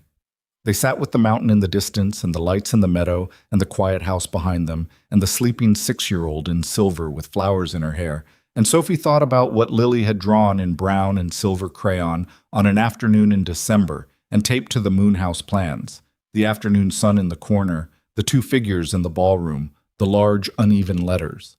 Finally. Lily had meant finally, but Sophie thought maybe the misspelling had been its own small truth, because what they had wasn't the dramatic finally of a climax, the triumphant resolution she'd been sold as the shape of a love story. It was finally, carefully, in small accumulated decisions, in soup and Sunday evenings and the weight of a hand on an elbow at a door, in 47 voicemails kept because someone understood, without knowing they were understanding it, that you didn't delete the things that mattered, in a 6-year-old holding a stranger's hand through an icy patch and deciding not to let go. It was what happened when 2 people who had both learned to survive chose, instead, to stay. Sophie had asked a stranger for one night. He'd given her the rest. She was keeping it. In the window of the house behind them, on the sill where the afternoon light would find it in the morning, Gerald the cactus stood in his new pot, larger than the terracotta one with the chipped rim, given to him by a 6-year-old who had picked it herself from a shop on Main Street because it was silver and silver was important. He was doing fine. He had always been doing fine. He was just, like most things worth anything, better with somewhere permanent to belong.